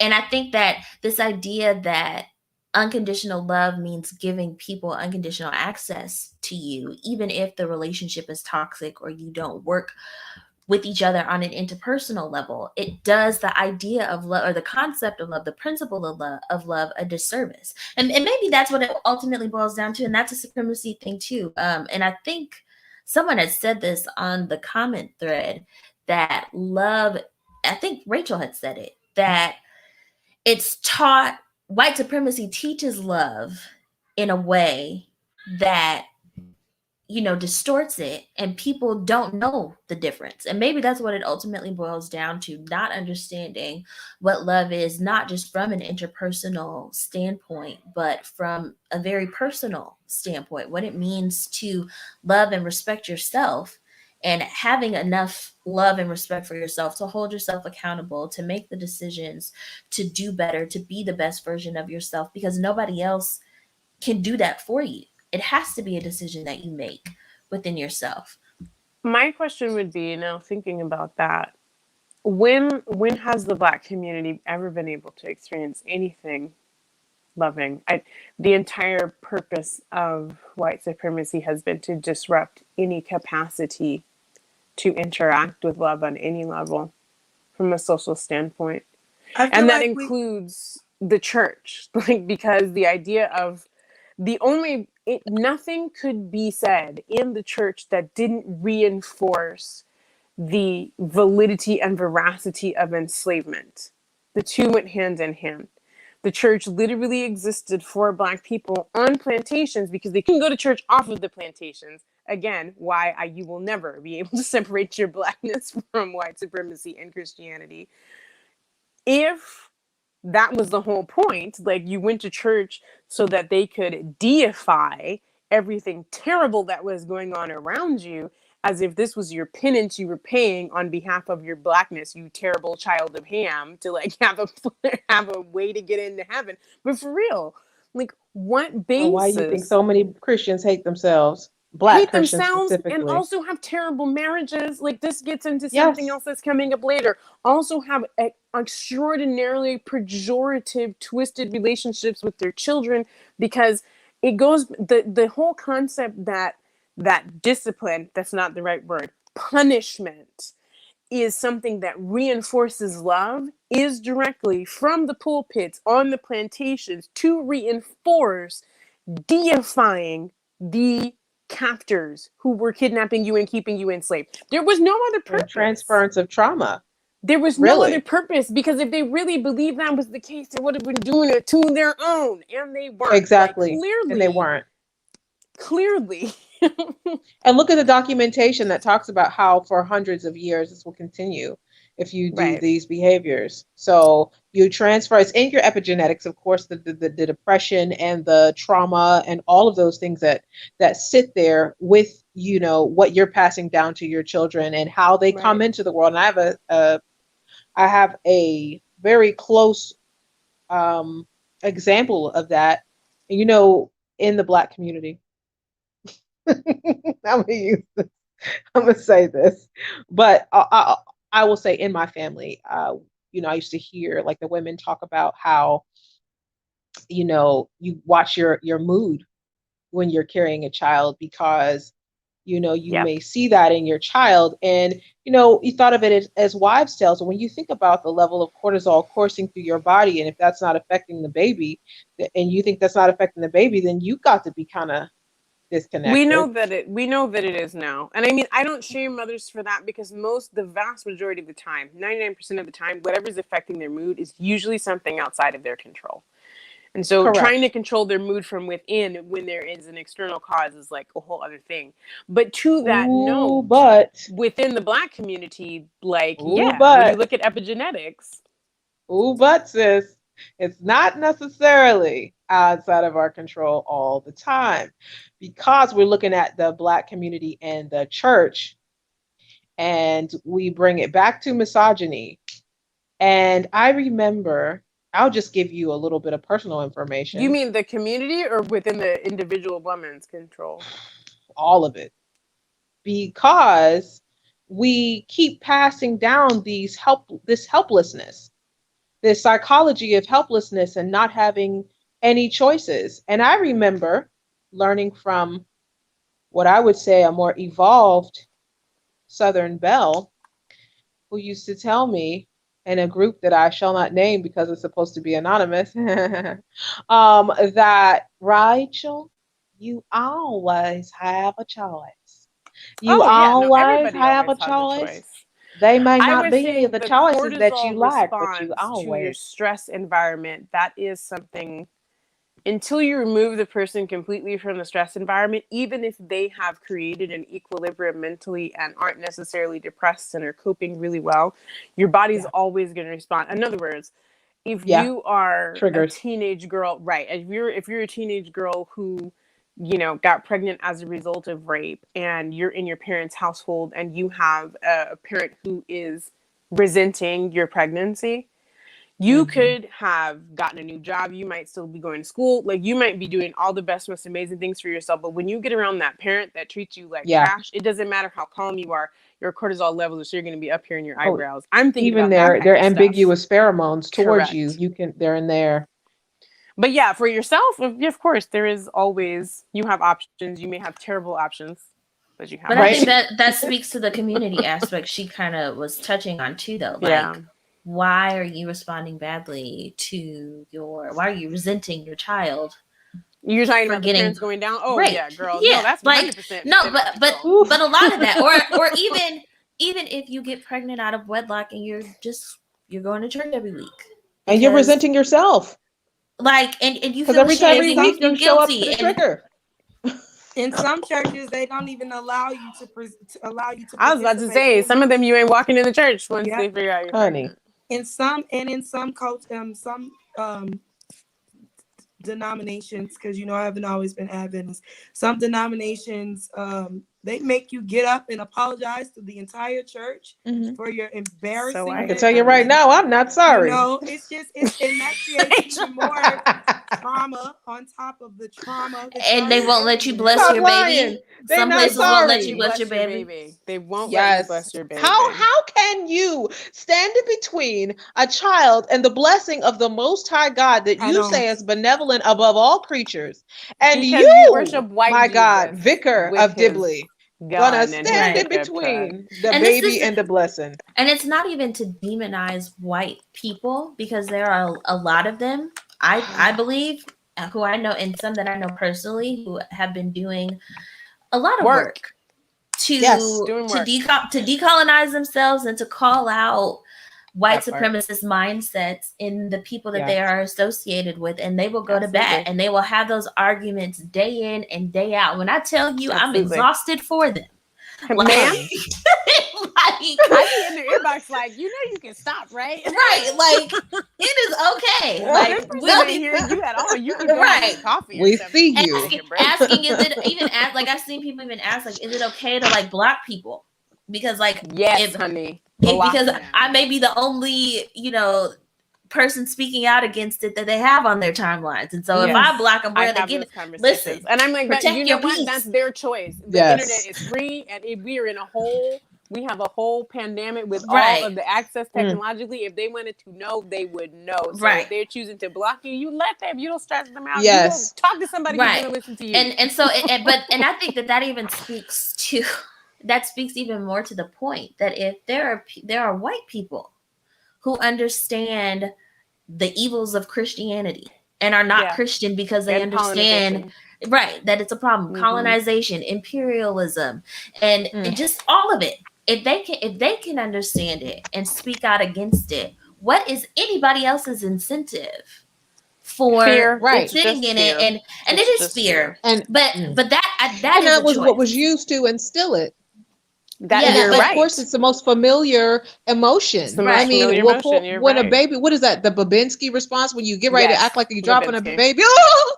That's what we have, and all day long, every time somebody challenges your beliefs, says, "Oh God, don't drop me." What if what's going to happen? But I think that speaks to that part. Speaks to Leah's encouragement that fear is not going to disappear. Fear is the beginning of your movement towards peace and revolution and wholeness, but you have to go past it, because the fear is not going to go anywhere. So you either face it and you move through it, or it follows you and consumes you everywhere you go. You don't have a choice. You reframe it. You have to the same emotional response. Fight or flight. You have the same emotional response around excitement. You cry and you shake. Reframe it. You could reframe it. That's a really good way to reframe it. My cousin just literally was talking to me about this. Change. That's hard though. It's the same. It's the same visceral response that you're having. The reason why that's hard is because our ability. We may be speaking from emotionally privileged places. Like I'm speaking to many privileged places. I'm from one of those middle class and Black families who I don't even know how many generations of people went to college, and I know that. Now, did I grow up in the hood? Yes. Technically, but I grew up in the hood still isolated because I was in a house that I never worried about. That's true. You know what I mean? Like, and I know the difference. So even if I was there, I wasn't there, because the things that people were experiencing around me is not what I was experiencing in my house. And I always knew that. And then by the time my mom made it a point to drive down those streets. Look at the man getting stuck in the sewer. Look at that. You need to see that. That happens in this life. I was traumatized. Sitting on the porch. And he was gardening every Sunday. Like, he was that one weird Black man that was out there planting stuff on Sunday morning. Like, that was my dad. So I know that I am, but I say that not to boast. I say that to say that we have to, and Karen and I have talked about that. There are certain privileges that all of us have that we have to recognize. My ability to push through school, even when this is something we've talked about, so trigger warning about anybody who's had any sort of assault, but I was sexually assaulted in college violently. I didn't stop college. I still finished 2 degrees. Is that because sexual assault isn't bad? No, it's because I had a lifetime of burgeoning as a child, I had something to pull from in terms of emotional cushion. Do you know what I'm saying? Yes, And now, yes. as I've gotten older, like, that's a huge privilege. The fact that I had two parents who had money, who recognized something was wrong immediately, who put me into therapy because my dad was a therapist. Like, wow. What other, but you hear me? Like, I had significant privilege, is not limited to superficial, tangible things. Some of the biggest privileges we have are the strength mentally from which we might have pulled from that we had nothing to do with. If you were raised in a two-parent home of parents who were even a little tiny bit happy, if every time you went to your aunts and uncle's house, it was a safe atmosphere, there was food everywhere. You hear what I'm saying? Like, you were able to play outside and all of that kind of stuff. Now, as an adult, like, I knew I had a nice childhood when I was a kid, but as an adult now, since I have been a provider, I could kiss my parents' feet knowing what the options are now that I deal with other parents and see what they have to deal with after working in Skid Row. I have had extraordinary privilege in some areas. So when people, I don't tell people, I now hesitate to tell people about things that I've been through, because then people are like, oh, but it's so wonderful you made it through. I'm like, is it really? Is it wonderful, or is it likely that I made it through based upon what I had as a privilege? You know what I mean? And I think, I think that within is truly subjective. Right. It is subjective. And that's, I think, within the Black community, what I hear you saying, Rachel, is there's so much diversity. We have to do a lot of work within ourselves. Like, yes, I'm Black, but I'm not your, like, I don't need the same kind of attention that a girl who lived in a mom who was on crack needs, who's Black. I just don't. And I know that about, like, me wanting it, me benefiting from it, okay. But if you don't give me that scholarship, I'm still going to find a way to get my degree. Right. And that's not a slight against other people at all. I'm saying I have more mental, emotional, familial, etc. resources to pull from, regardless of what color I am. And because I recognize that privilege, I need to be in a place that I am putting things into the Black community, not taking them away from, and not sitting around arguing with people who are trying to find their way, you know? And this is just a matter of me maturing, I would hope. Because I'm nodding my head over here and realizing that no one can see me.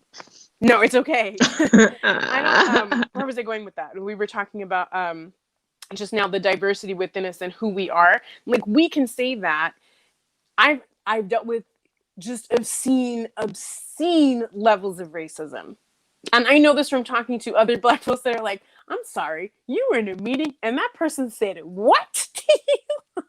Like, there are some things that I've normalized, that I've dealt with. And if you're in healthcare, I'm sure you know, because that's some of the worst places for it. And academia, it is. Goodness. People are out of their damn minds. They're sitting at you in a penthouse.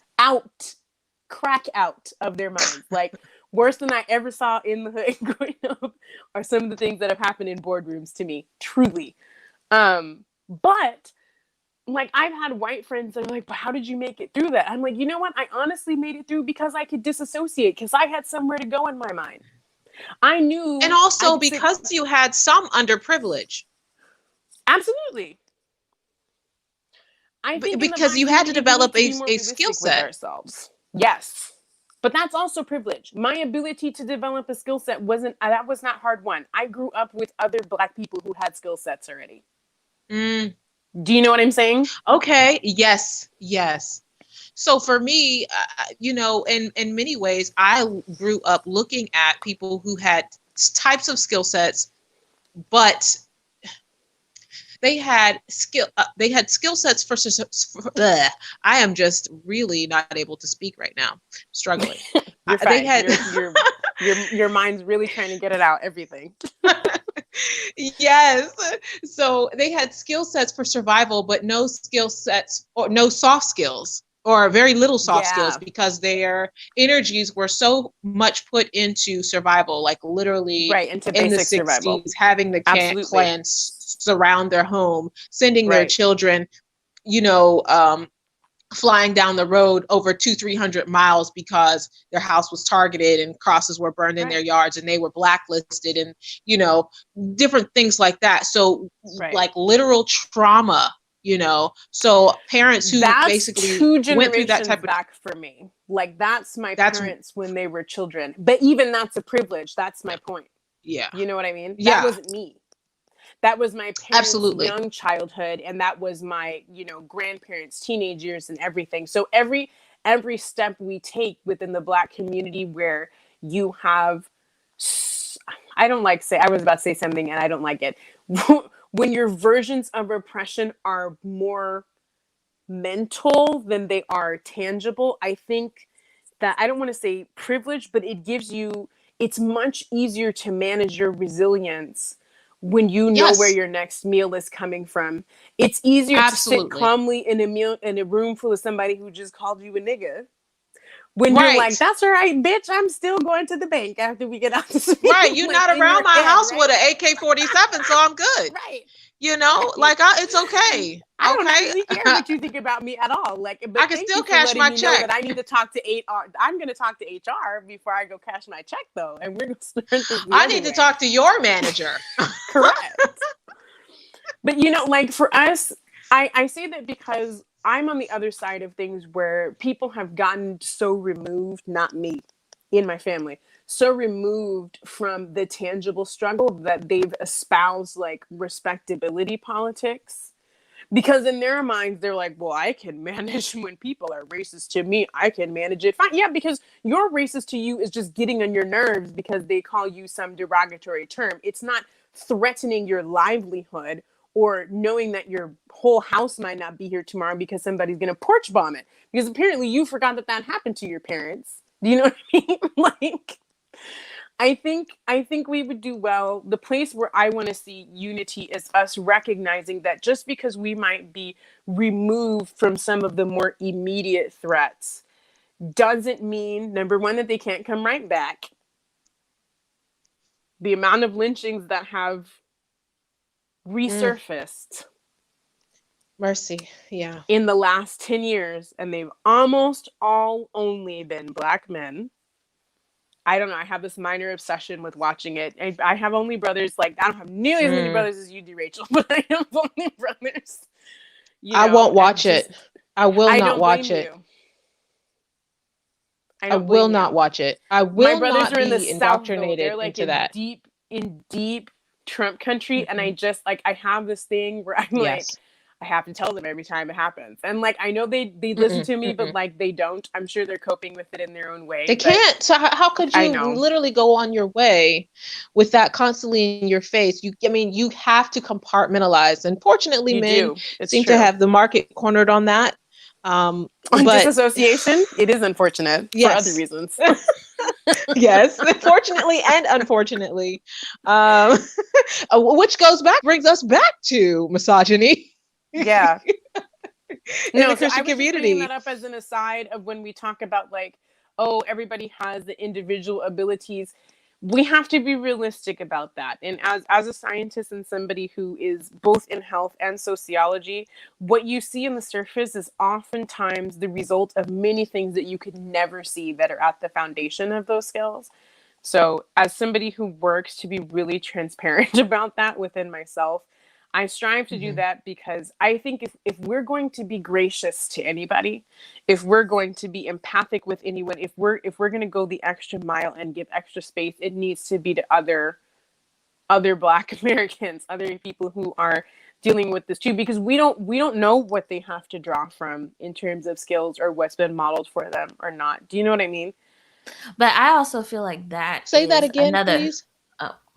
I said, if we're going to be gracious with anyone, if we're going to give anyone space, like in terms of like, this person could stand to grow, like in their coping skills. We're breaking up, like, y'all.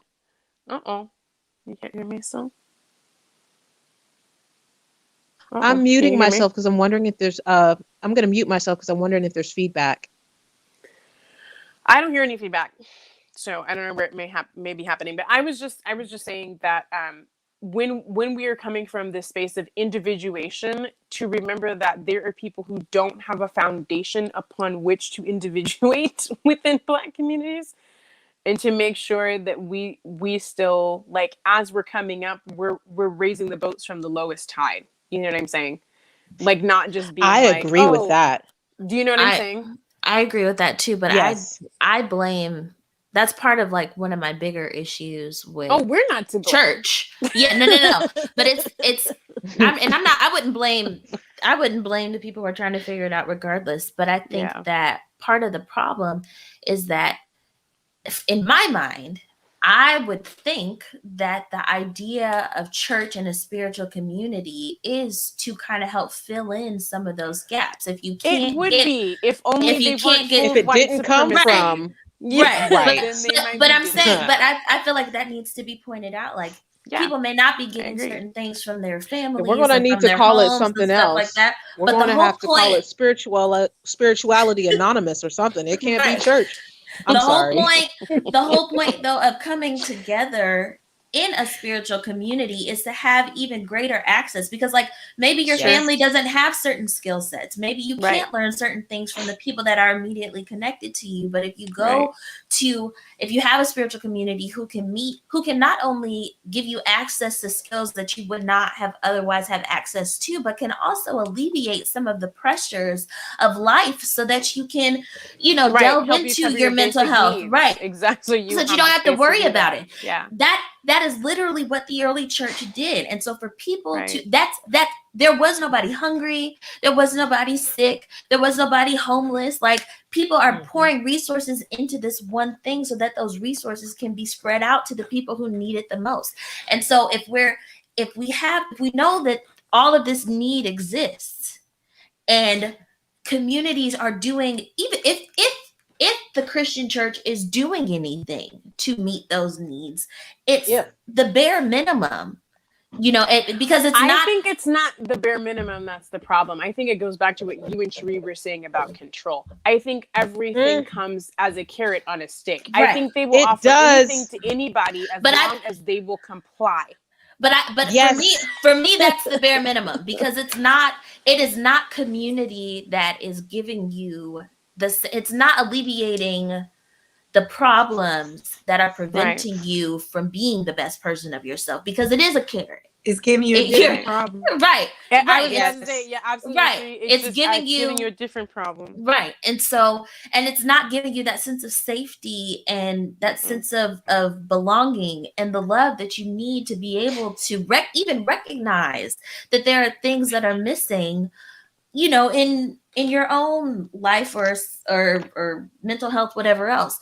And so for me, if you can't get it at home because of, environmental circumstances and just the realities of being a Black person in America and all the things that have come from that, and you can't get it from church because church is just an extension of the white supremacy that created the environmental factors that messed up your home situation, then like, what are we even doing? And if you are someone who is in church and you're not able to recognize that, and you don't really care about meeting the tangible needs of people because all you are worried about is control, and you're not even cognizant of the fact that you're worried about control because white supremacy has put God, the name of God, on its agenda of power and control, and you don't care to do the work to differentiate the two, then not only are you not helping, but you're exacerbating the negativity further. Absolutely. And prolonging the damage and preventing people from doing the healing work that they need to do to be able to figure out what even is their identity. Outside of church, outside of Blackness, outside of everything else, they can't even answer the question, who am I? And not only are you not helping, but you're being a hindrance to that process. And doing it in God's name. If they didn't do it in God's name, then they wouldn't have gotten this far. So what's the scripture in Matthew? It says something along the fact of it's even worse for people who knowingly mislead people further. What is Yes. That's what's coming to my mind. It's the as same you're one that speaking. he's talking about. The measure that you measure with is what will be used Yes. against you to measure you. It's in that chapter. Mm-hmm. That's kind of what's coming to my mind when you're speaking, when you're talking about, you know, that this is an issue and you're furthering this issue. When You you know what I mean? when you know the good, when you know the good that you could do and you do not do it, it is worse for you than, I forget which is the, because there's a whole bunch of metaphors that he uses and they're like But also interchangeable. yeah. But I feel like that has a lot to do with the church, the Black church, because I don't know how many of you guys have really sat down and had hard-hitting conversations with some, because, you know, once you get to this point, you either do one or two things. You just say, you know what, do you, or you try to have a conversation. And anybody who's ever, well, this is my experience. I've sat down and I've tried to have hard-hitting conversations with people who run regular churches. I'll just leave it at that. And a lot of the things that I'm like, well, why are you doing this? I'm having this conversation with you, and it seems to me that you understand that this doesn't make sense, or this isn't the way that it should be going. Why are you doing this? And why are you teaching this to your congregation? Oh, well, because it's tradition, because we've always done it this way, because this is the way my grandma did it, because this, you know, this is how society is, you know, all these things. And it's like, when you know that you should be doing something different, you know that you can be giving the tools to people to unleash themselves, but you choose not to do that. What are we doing? Why? What is the purpose of it? What's the point? Or you know you don't know what you're doing, and you still have the nerve to stand there as if you are an authority on X, Ooh, Y, girl, and Z. that's worse to me. Because But I can tell you, I had a personal experience, and this is when, for me, when I looked at misogyny in the church, and I was like, oh, so you mean to tell me, let me get this straight now. I had a pastor tell me, well, if you stay, it's going to be hard, and if you leave, it's going to be hard. Was he referring to a terrible marriage? Because it sounds like yes, correcto. Okay. If you stay, it's going to be hard, and if you leave, it's going to be hard. Yeah, but if you leave, it's hard for the people around you making it hard, which means you could control that. So why don't you not? Right, but he didn't. Right, and this is when I ran into a wonderful Southern belle who told me, Rachel, you always have a choice. Honey, you may not like the choices that you have, but you always have a choice. And I said, I have been happy before, and it did not involve any of you people. Let me try that, because I remember, Girl, that's for the divorcee podcast. But I'm so serious. I have been happy before, and I mean that in every possible way. I have been closer to God before talking to you. Right. I have been happier before being abused. I have been more financially solvent before being linked up in this way. You mean more mentally stable? Just mentally stable before linking up with any of you people in my Ross Perot mindset. I'm just saying. And so I thought to myself, you see Ross Perot? I did. I mentioned my friend. I'm just saying. I mentioned him. But what happened was, I went back to him when I spent some time with God. I'm talking about my higher consciousness. Oh, don't get mad at me. When I spoke to my higher power, you have no idea. He allowed me to see the clarity, and literally, you're fine. What's the problem? I know. I'm just saying, people are gonna be listening to this podcast who gonna struggle. Well, they're gonna be mad by themselves. We can't hear them. That's so okay. Whoever's listening to the podcast, you're right. You told me to go somewhere where people can vibrate on the same frequency, didn't you? Here we are. Right. Whoever's meant to hear it will vibrate with it. This is true. Like, he who has ears, let him hear. Continue. Yes. What the spirit has. And so, I went back to him and I said, let me tell you something that was revealed to me. I was able to come, and I had awareness light upon me.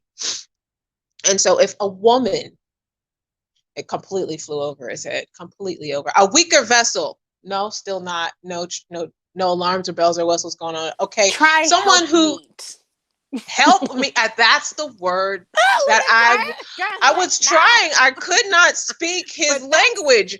And so I was like, if the yes, I could have hopefully awakened the protector and provider in this individual who seems to want to stand in that space.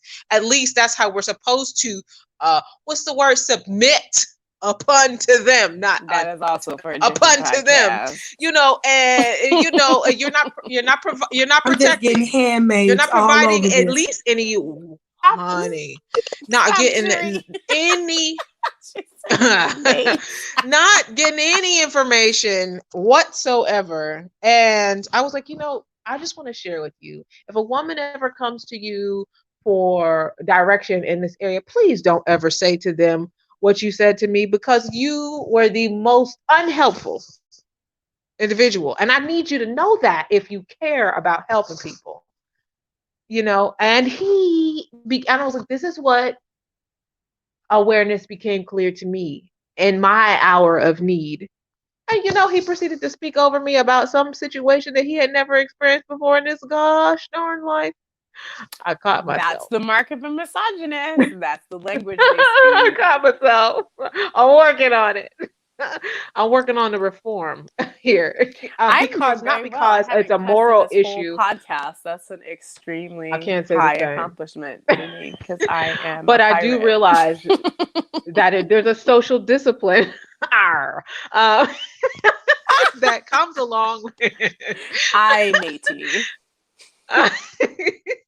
But yeah, I mean, you know, so I bring that up only to say, to segue into the concept of supremacy, which also includes the white woman and excludes the Black female, and that is why she is the lowest on the totem pole and most protected. And so we have, and I'm going to be careful about where I put my foot, but so we have the sister soldier championing the cause of the Black male who is not able as a community, because he does not have his own backing except for the back of the Black woman. Uh-oh. You go in there. This is why you over here. This is why you over here reprimanding your brothers and reminding him what happened to the last tarred and feathered individual. Yeah. Masculinization of the Black woman, now telling him to be and stay in his place, because he will not ever be safe enough to be the backing of the Black community. And this is why I say, where is this mythological Black community? It has no leader. Well, every time it has a leader, they're assassinated. Just to be clear, it's not as if we haven't. But it doesn't. But where's the? I mean, but there ought to be somebody second in command that can step up and. I mean, what's going on here? There's I mean, but you got to be careful about this talk. And we stopped. Right, and then you have, and that was already put in place by, you know, lynching. It was. Process, and then masculinize the Black woman, the mother, to keep him in place, because she can keep him in place from the cradle. There's so many now you have to that, though. There's so many angles to that. That is an extraordinarily convoluted.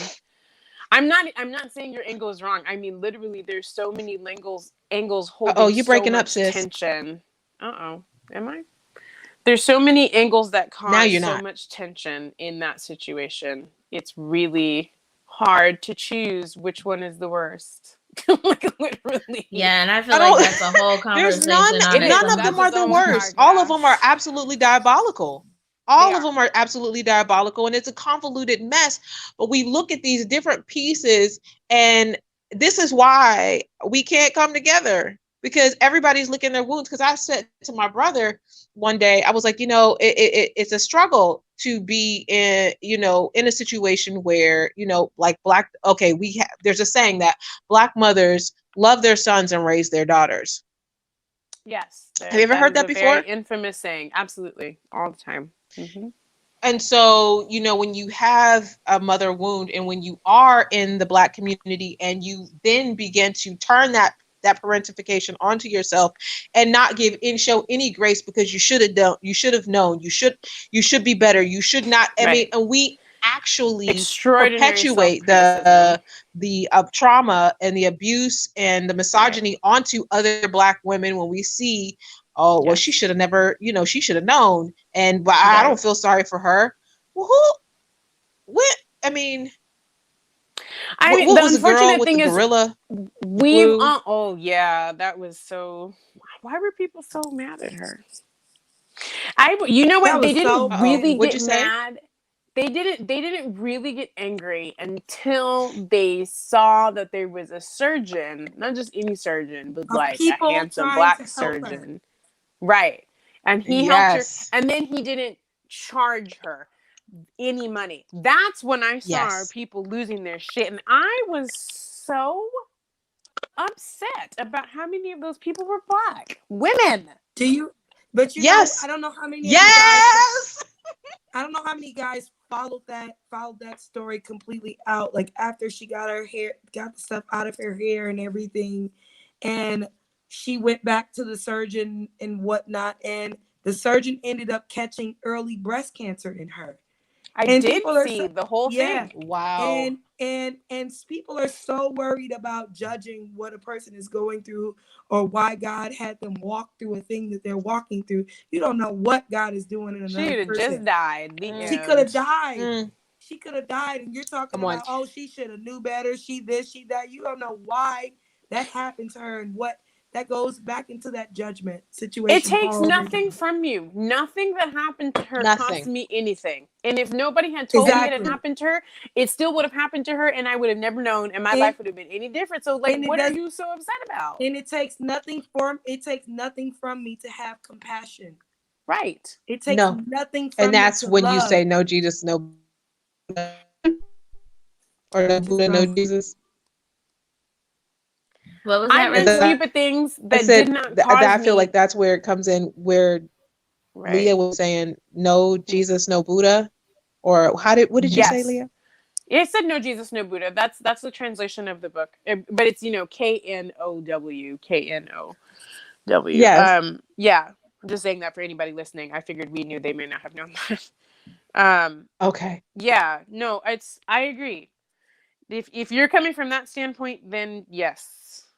But I think that there's so many. I think that that's also like adaptation. It gets so twisted. It's very much like which came first, the chicken or the egg situation with those dynamics in the Black community. Absolutely, it's very hard 100%. To parse it out. But I think that the overall takeaway is that we have to be kind to ourselves and to each other, and if we're going to have community, it needs to be based on compassion and empathy and decolonized. Right, because you can't if something is colonized and it's based on imperialism and manifest destiny and all of these other things, it's created to destroy us. You don't create community around that. And we're going to get into this in a few weeks, but you cannot separate something from a flawed foundation. This idea that anything that is not my version of Christianity isn't real Christianity, and that's all that anything that I do is real Christianity, and it's not negative because I've rationalized X, Y, and Z. But anything that these people over here do that is negative or is toxic and dysfunctional, that's them, and it's not a reflection of real Christianity. Like that whole mentality. I'm going to get really medical with that actually now, because I'm listening to you and I realize this is the metaphor. This is the same rationalization as people who do drugs in a controlled environment on why they continue. Ooh. And you can put any drug in that environment. And I am not saying this in a judgmental way in any way, shape, or form at all. not even in the slightest. So drugs, in fact, I'm taking a different route. Drugs are a coping mechanism the vast majority of the time for extraordinary trauma that the person does not have resources to resolve or heal from. Drugs are a coping mechanism. So if we're going to look at how the Black church tries to justify Christianity, well, and people will do this, they will literally say this to a T as somebody who worked in, I love this community. It was actually one of my most wonderful and difficult jobs was working on Skid Row in LA with pregnant women who were at risk for getting HIV or AIDS. And there was always drug involvement, one way or another. So you had your people who were like well controlled on their own in the sense of like they had a dependence, but they probably weren't going to OD. You know what I mean? Like they just had control of the situation because they knew that they knew that this was like not great for their health. So they were controlling themselves in the dosing. And their controlling their habit was sort of like part of their self-medication because it was them convincing themselves that they still have some level of control over the situation. I see the same thing with people in Christianity. People who were doing any kind of drugs, well, yeah, but I'm not doing it the way that guy's doing it. He doesn't even measure. Or when I do it, it's different. I'm just doing this to medicate. And right now, I don't have access to a doctor. So since I can't get a prescription, I'm just prescribing to myself. Like, if I was at the doctor, they would give me Adderall. That may not be false. And you're talking about smart people. Because everybody thinks that, like, the people in Skid Row who are homeless, like, are stupid. Oh, no. There were so many people there who had more education than I will ever have. I had the one who dealt with the worst. She was a USC. She had been a USC biophysics professor. Like, you really don't know. And she was one of the ones who would tell me this.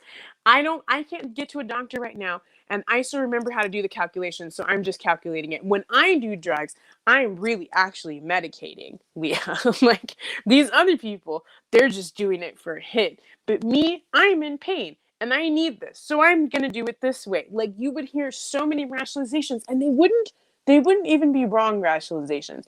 But the problem is your liver doesn't give a beep why you were doing the drugs, okay? It's still going to get cirrhosis. You're still going to die.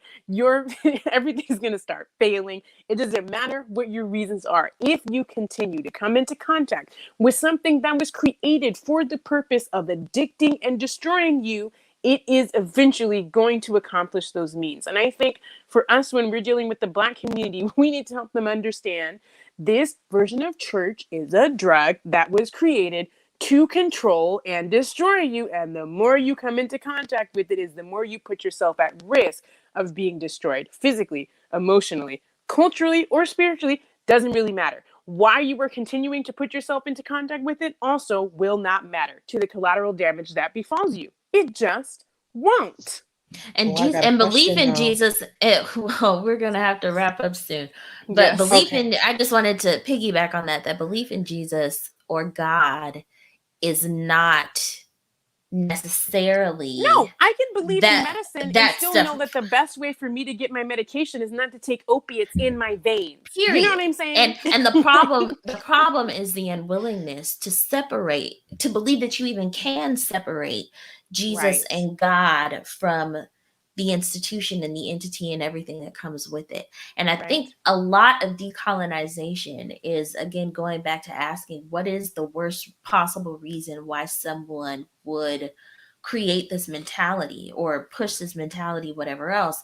And once you start being willing to acknowledge that it's entirely, if nothing else, it's entirely possible that these people did not care about you. They did not care about humanity. They don't really care about God or Jesus or furthering the message of the gospel. And they co-opted something that was pure and was used for helping people that had been persecuted for centuries because it was a challenge to the status quo at the time that it came into existence.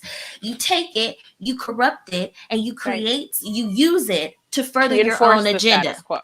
Once you realize that Jesus and what the early church established has not ever been, or Christianity has not ever been an extension of that, it's always been its own thing that was a corrupted version of that from jump because it was designed to be used for power and control.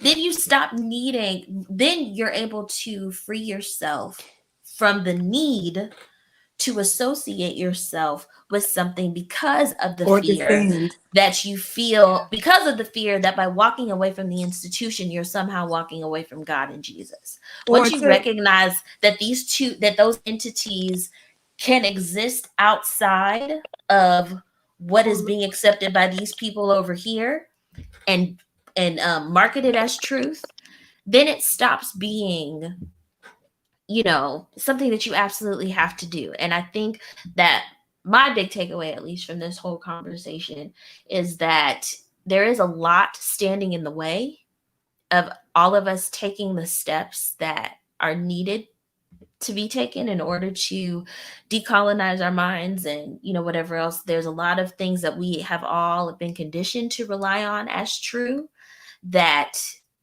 potentially shakes the foundation of our belief systems and our identity if we consider the possibility that they are not correct and that they have been pushed onto us because of someone else's negative agenda. But I think it's true that if you are willing to be shaken, if you're willing to lean into your fear and do the work, because like I said, what Rachel initially said was like a mind bender for me. Like it wasn't something that I had initially considered. And so I could feel my mind trying to wrap around the information that was being presented to me because it was new information and it was information that challenged premises that I had previously been relying on. That doesn't mean that what she said is wrong. It means that I have to do the work, if nothing else, to be able to wrap my mind around it. So that if I am going to disagree with it or not, incorporate it into my own understanding, it's not because I'm rejecting it at face value because it challenges me and makes me afraid or makes me feel threatened. It's because it's through my understanding of it that I can decide what to do with it. And so in order for us to grow, you need in to our say that again understand for some people. Girl. And it's your understanding and not the understanding that has been passed down from other people. Right. You know what I mean? Right. Understand That has been so you can force know fed for to yourself. Do you Yes, know force for fed, yourself, because wholesale. it's not understanding if your grandma told you, so therefore it's understanding. No, Right. understanding is you figuring it out for yourself. You knowing, you doing the shadow work, you doing the introspective work, you going and figuring out for yourself what is Absolutely. best for yourself. Right. And then you can come and go and have you can have a healthy dialogue with Right. another Right. Yes. person on what is best for themselves. You know what I And mean? not being afraid to stand in that. Because Yes. there's this collective idea that in order for it to be right or true, it has to be accepted by the community because Mm. you are not smart enough or in tune with God enough to be able to tell that for yourself. And the reality is that one, if God is who God is supposed to be, then God should be That more than part. capable of revealing to you whatever it is that God is trying to reveal to you at The any way given people time. say how big God is, they Girl. treat him like he's so small that they hold And they gotta they protect wave their Right. forefinger. Right. Fragile. Right. If God is who God is, then you Why shouldn't are you need standing in front of God like you He are don't Goliath? need Stop you. it. right. If First of God, all, standing in front of God, it's the equivalent of a pebble standing in front of an elephant. You act like I This is can't Right. see ridiculous. God because you're standing there. Just because My you're dad standing used there, to I say, can still see God. no God worth worshiping is made small by questioning him. And that has Ooh, fed my entire spiritual walk. I And he love also that. would say, like we've talked about this recently, I don't think he understood how profound that was for me to hear him say that in my late teens. He said anybody who is threatened by someone else questioning God has never met him. I was like, Yes. Yes. so I'll leave it on those Yes. two, because there are people who don't want to dive into this. If you think that separating yourself from a false church is going to challenge a real God, unpack for me how those two things can coexist. And I want to, can I lean into that? Because you guys have been saying some things. Okay. And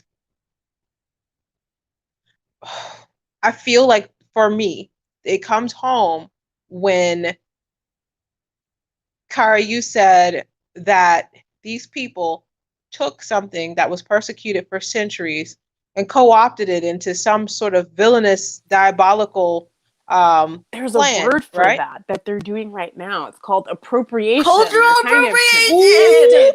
Oh my It's a god. little So here's consistent.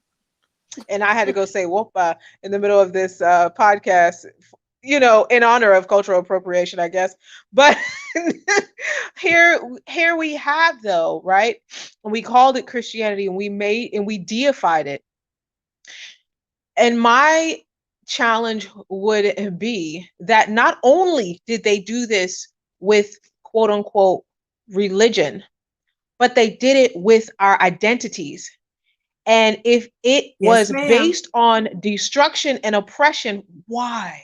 May I ask you, are we so married to this identity that we all can agree This was definition of blackness, created? that's what you mean? Yes. Yeah. And not saying that I don't have all the answers, so I'm not going to sit here and pretend like I have another word for us to identify ourselves by, because I don't. And nor do I believe that we necessarily need to come in with this sort of title, because I don't personally think it's necessary. Um, you know, being the youngest of my family, right, and having left them and they knew me as one thing, and now being reintroduced into my family with this totally different dynamic. You know, I was talking to a friend of mine and it's like, wow, you know, you go away and you come back and you go away and you come back and they have this idea of you.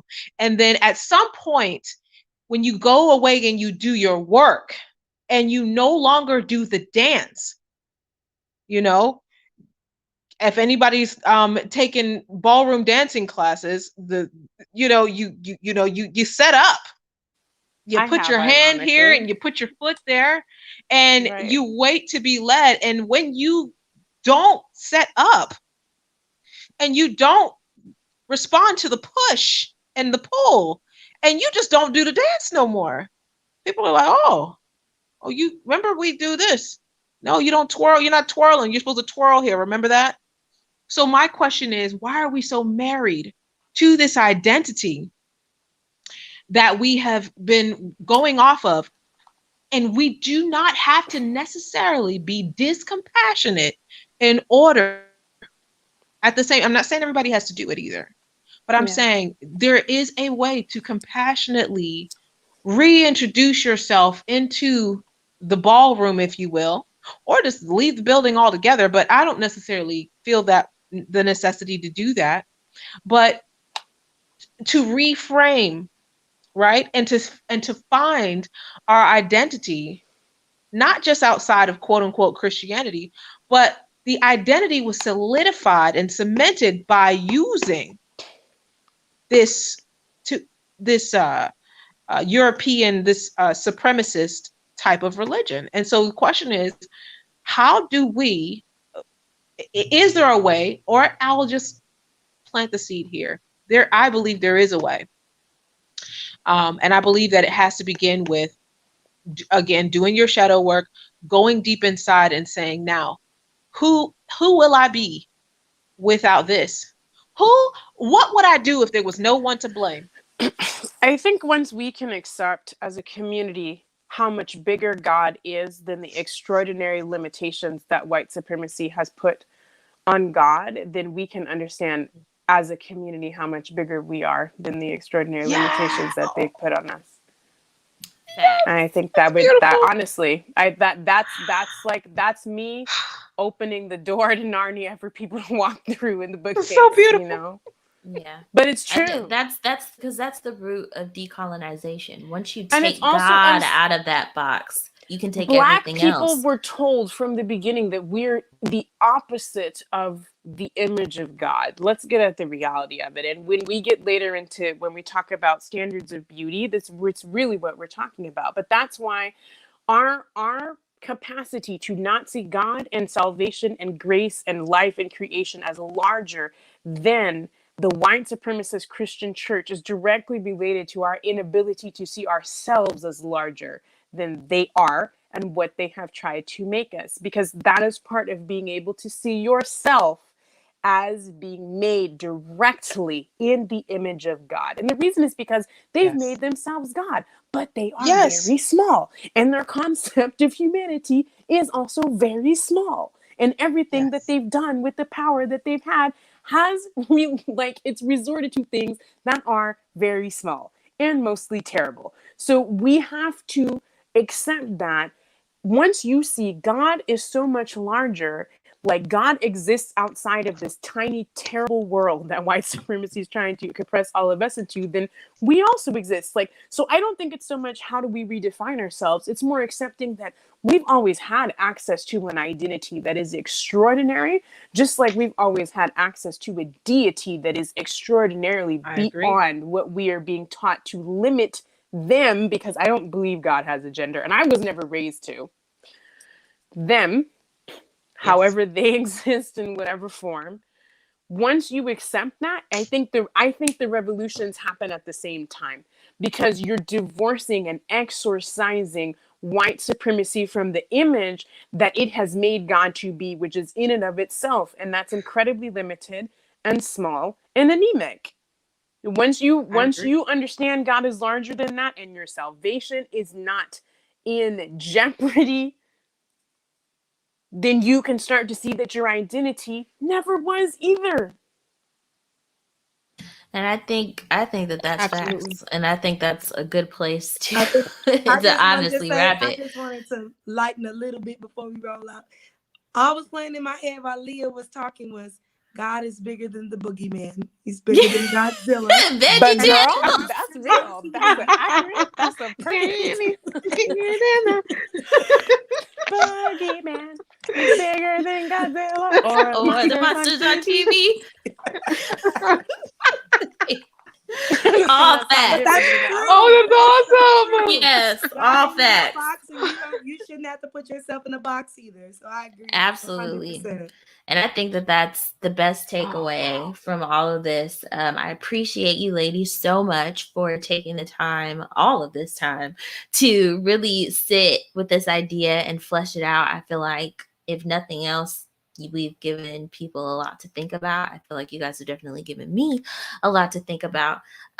So like Rachel was saying, we just need to do the work. There's people can talk and we can say all of this stuff, but at the end of the day, if you don't take it and apply it and do the work, then nothing is going to change. And so I encourage everybody to, not just listen, but to do the work. And hopefully if we all begin to do the work, then we can find the common ground that we need to find to be able to come together, not just as Black people or as believers in Jesus or believers in God, but just as people.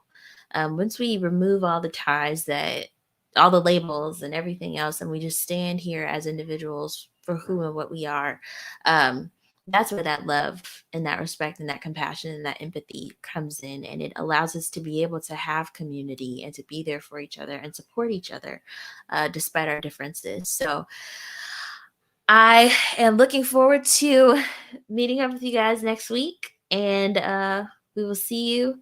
What's our topic for next week? Next week is purity culture. Oh, Lord. That's right. Yeah, that's right, because we're doing that in 2 weeks is when we do the who is a greater challenge in everyday life, the first wave white feminism or Black misogynoir. Rachel, you've got to be on that one. Yes. Rachel, come on. By the way, that was Cherie that said that we had to do the work. I just got to give credit where credit was due. Because she mentioned shadow Cherie work, said and we do the work. Yes. My little hair stood up on my arms. I was like, oh, Cherie said we need to do the work. Yes, ma'am. So don't forget to come back next week for Purity Culture, and the week after that for us delving into topics. Yes. Well, I can say this. My mind has been bent. And as many times as y'all will have me, I will show up, because that's right. You guys have just broadened my horizons. Big time. Well, you have done the same for us. Yes, thank you. And so we'll see y'all next week. Bye-bye. Bye.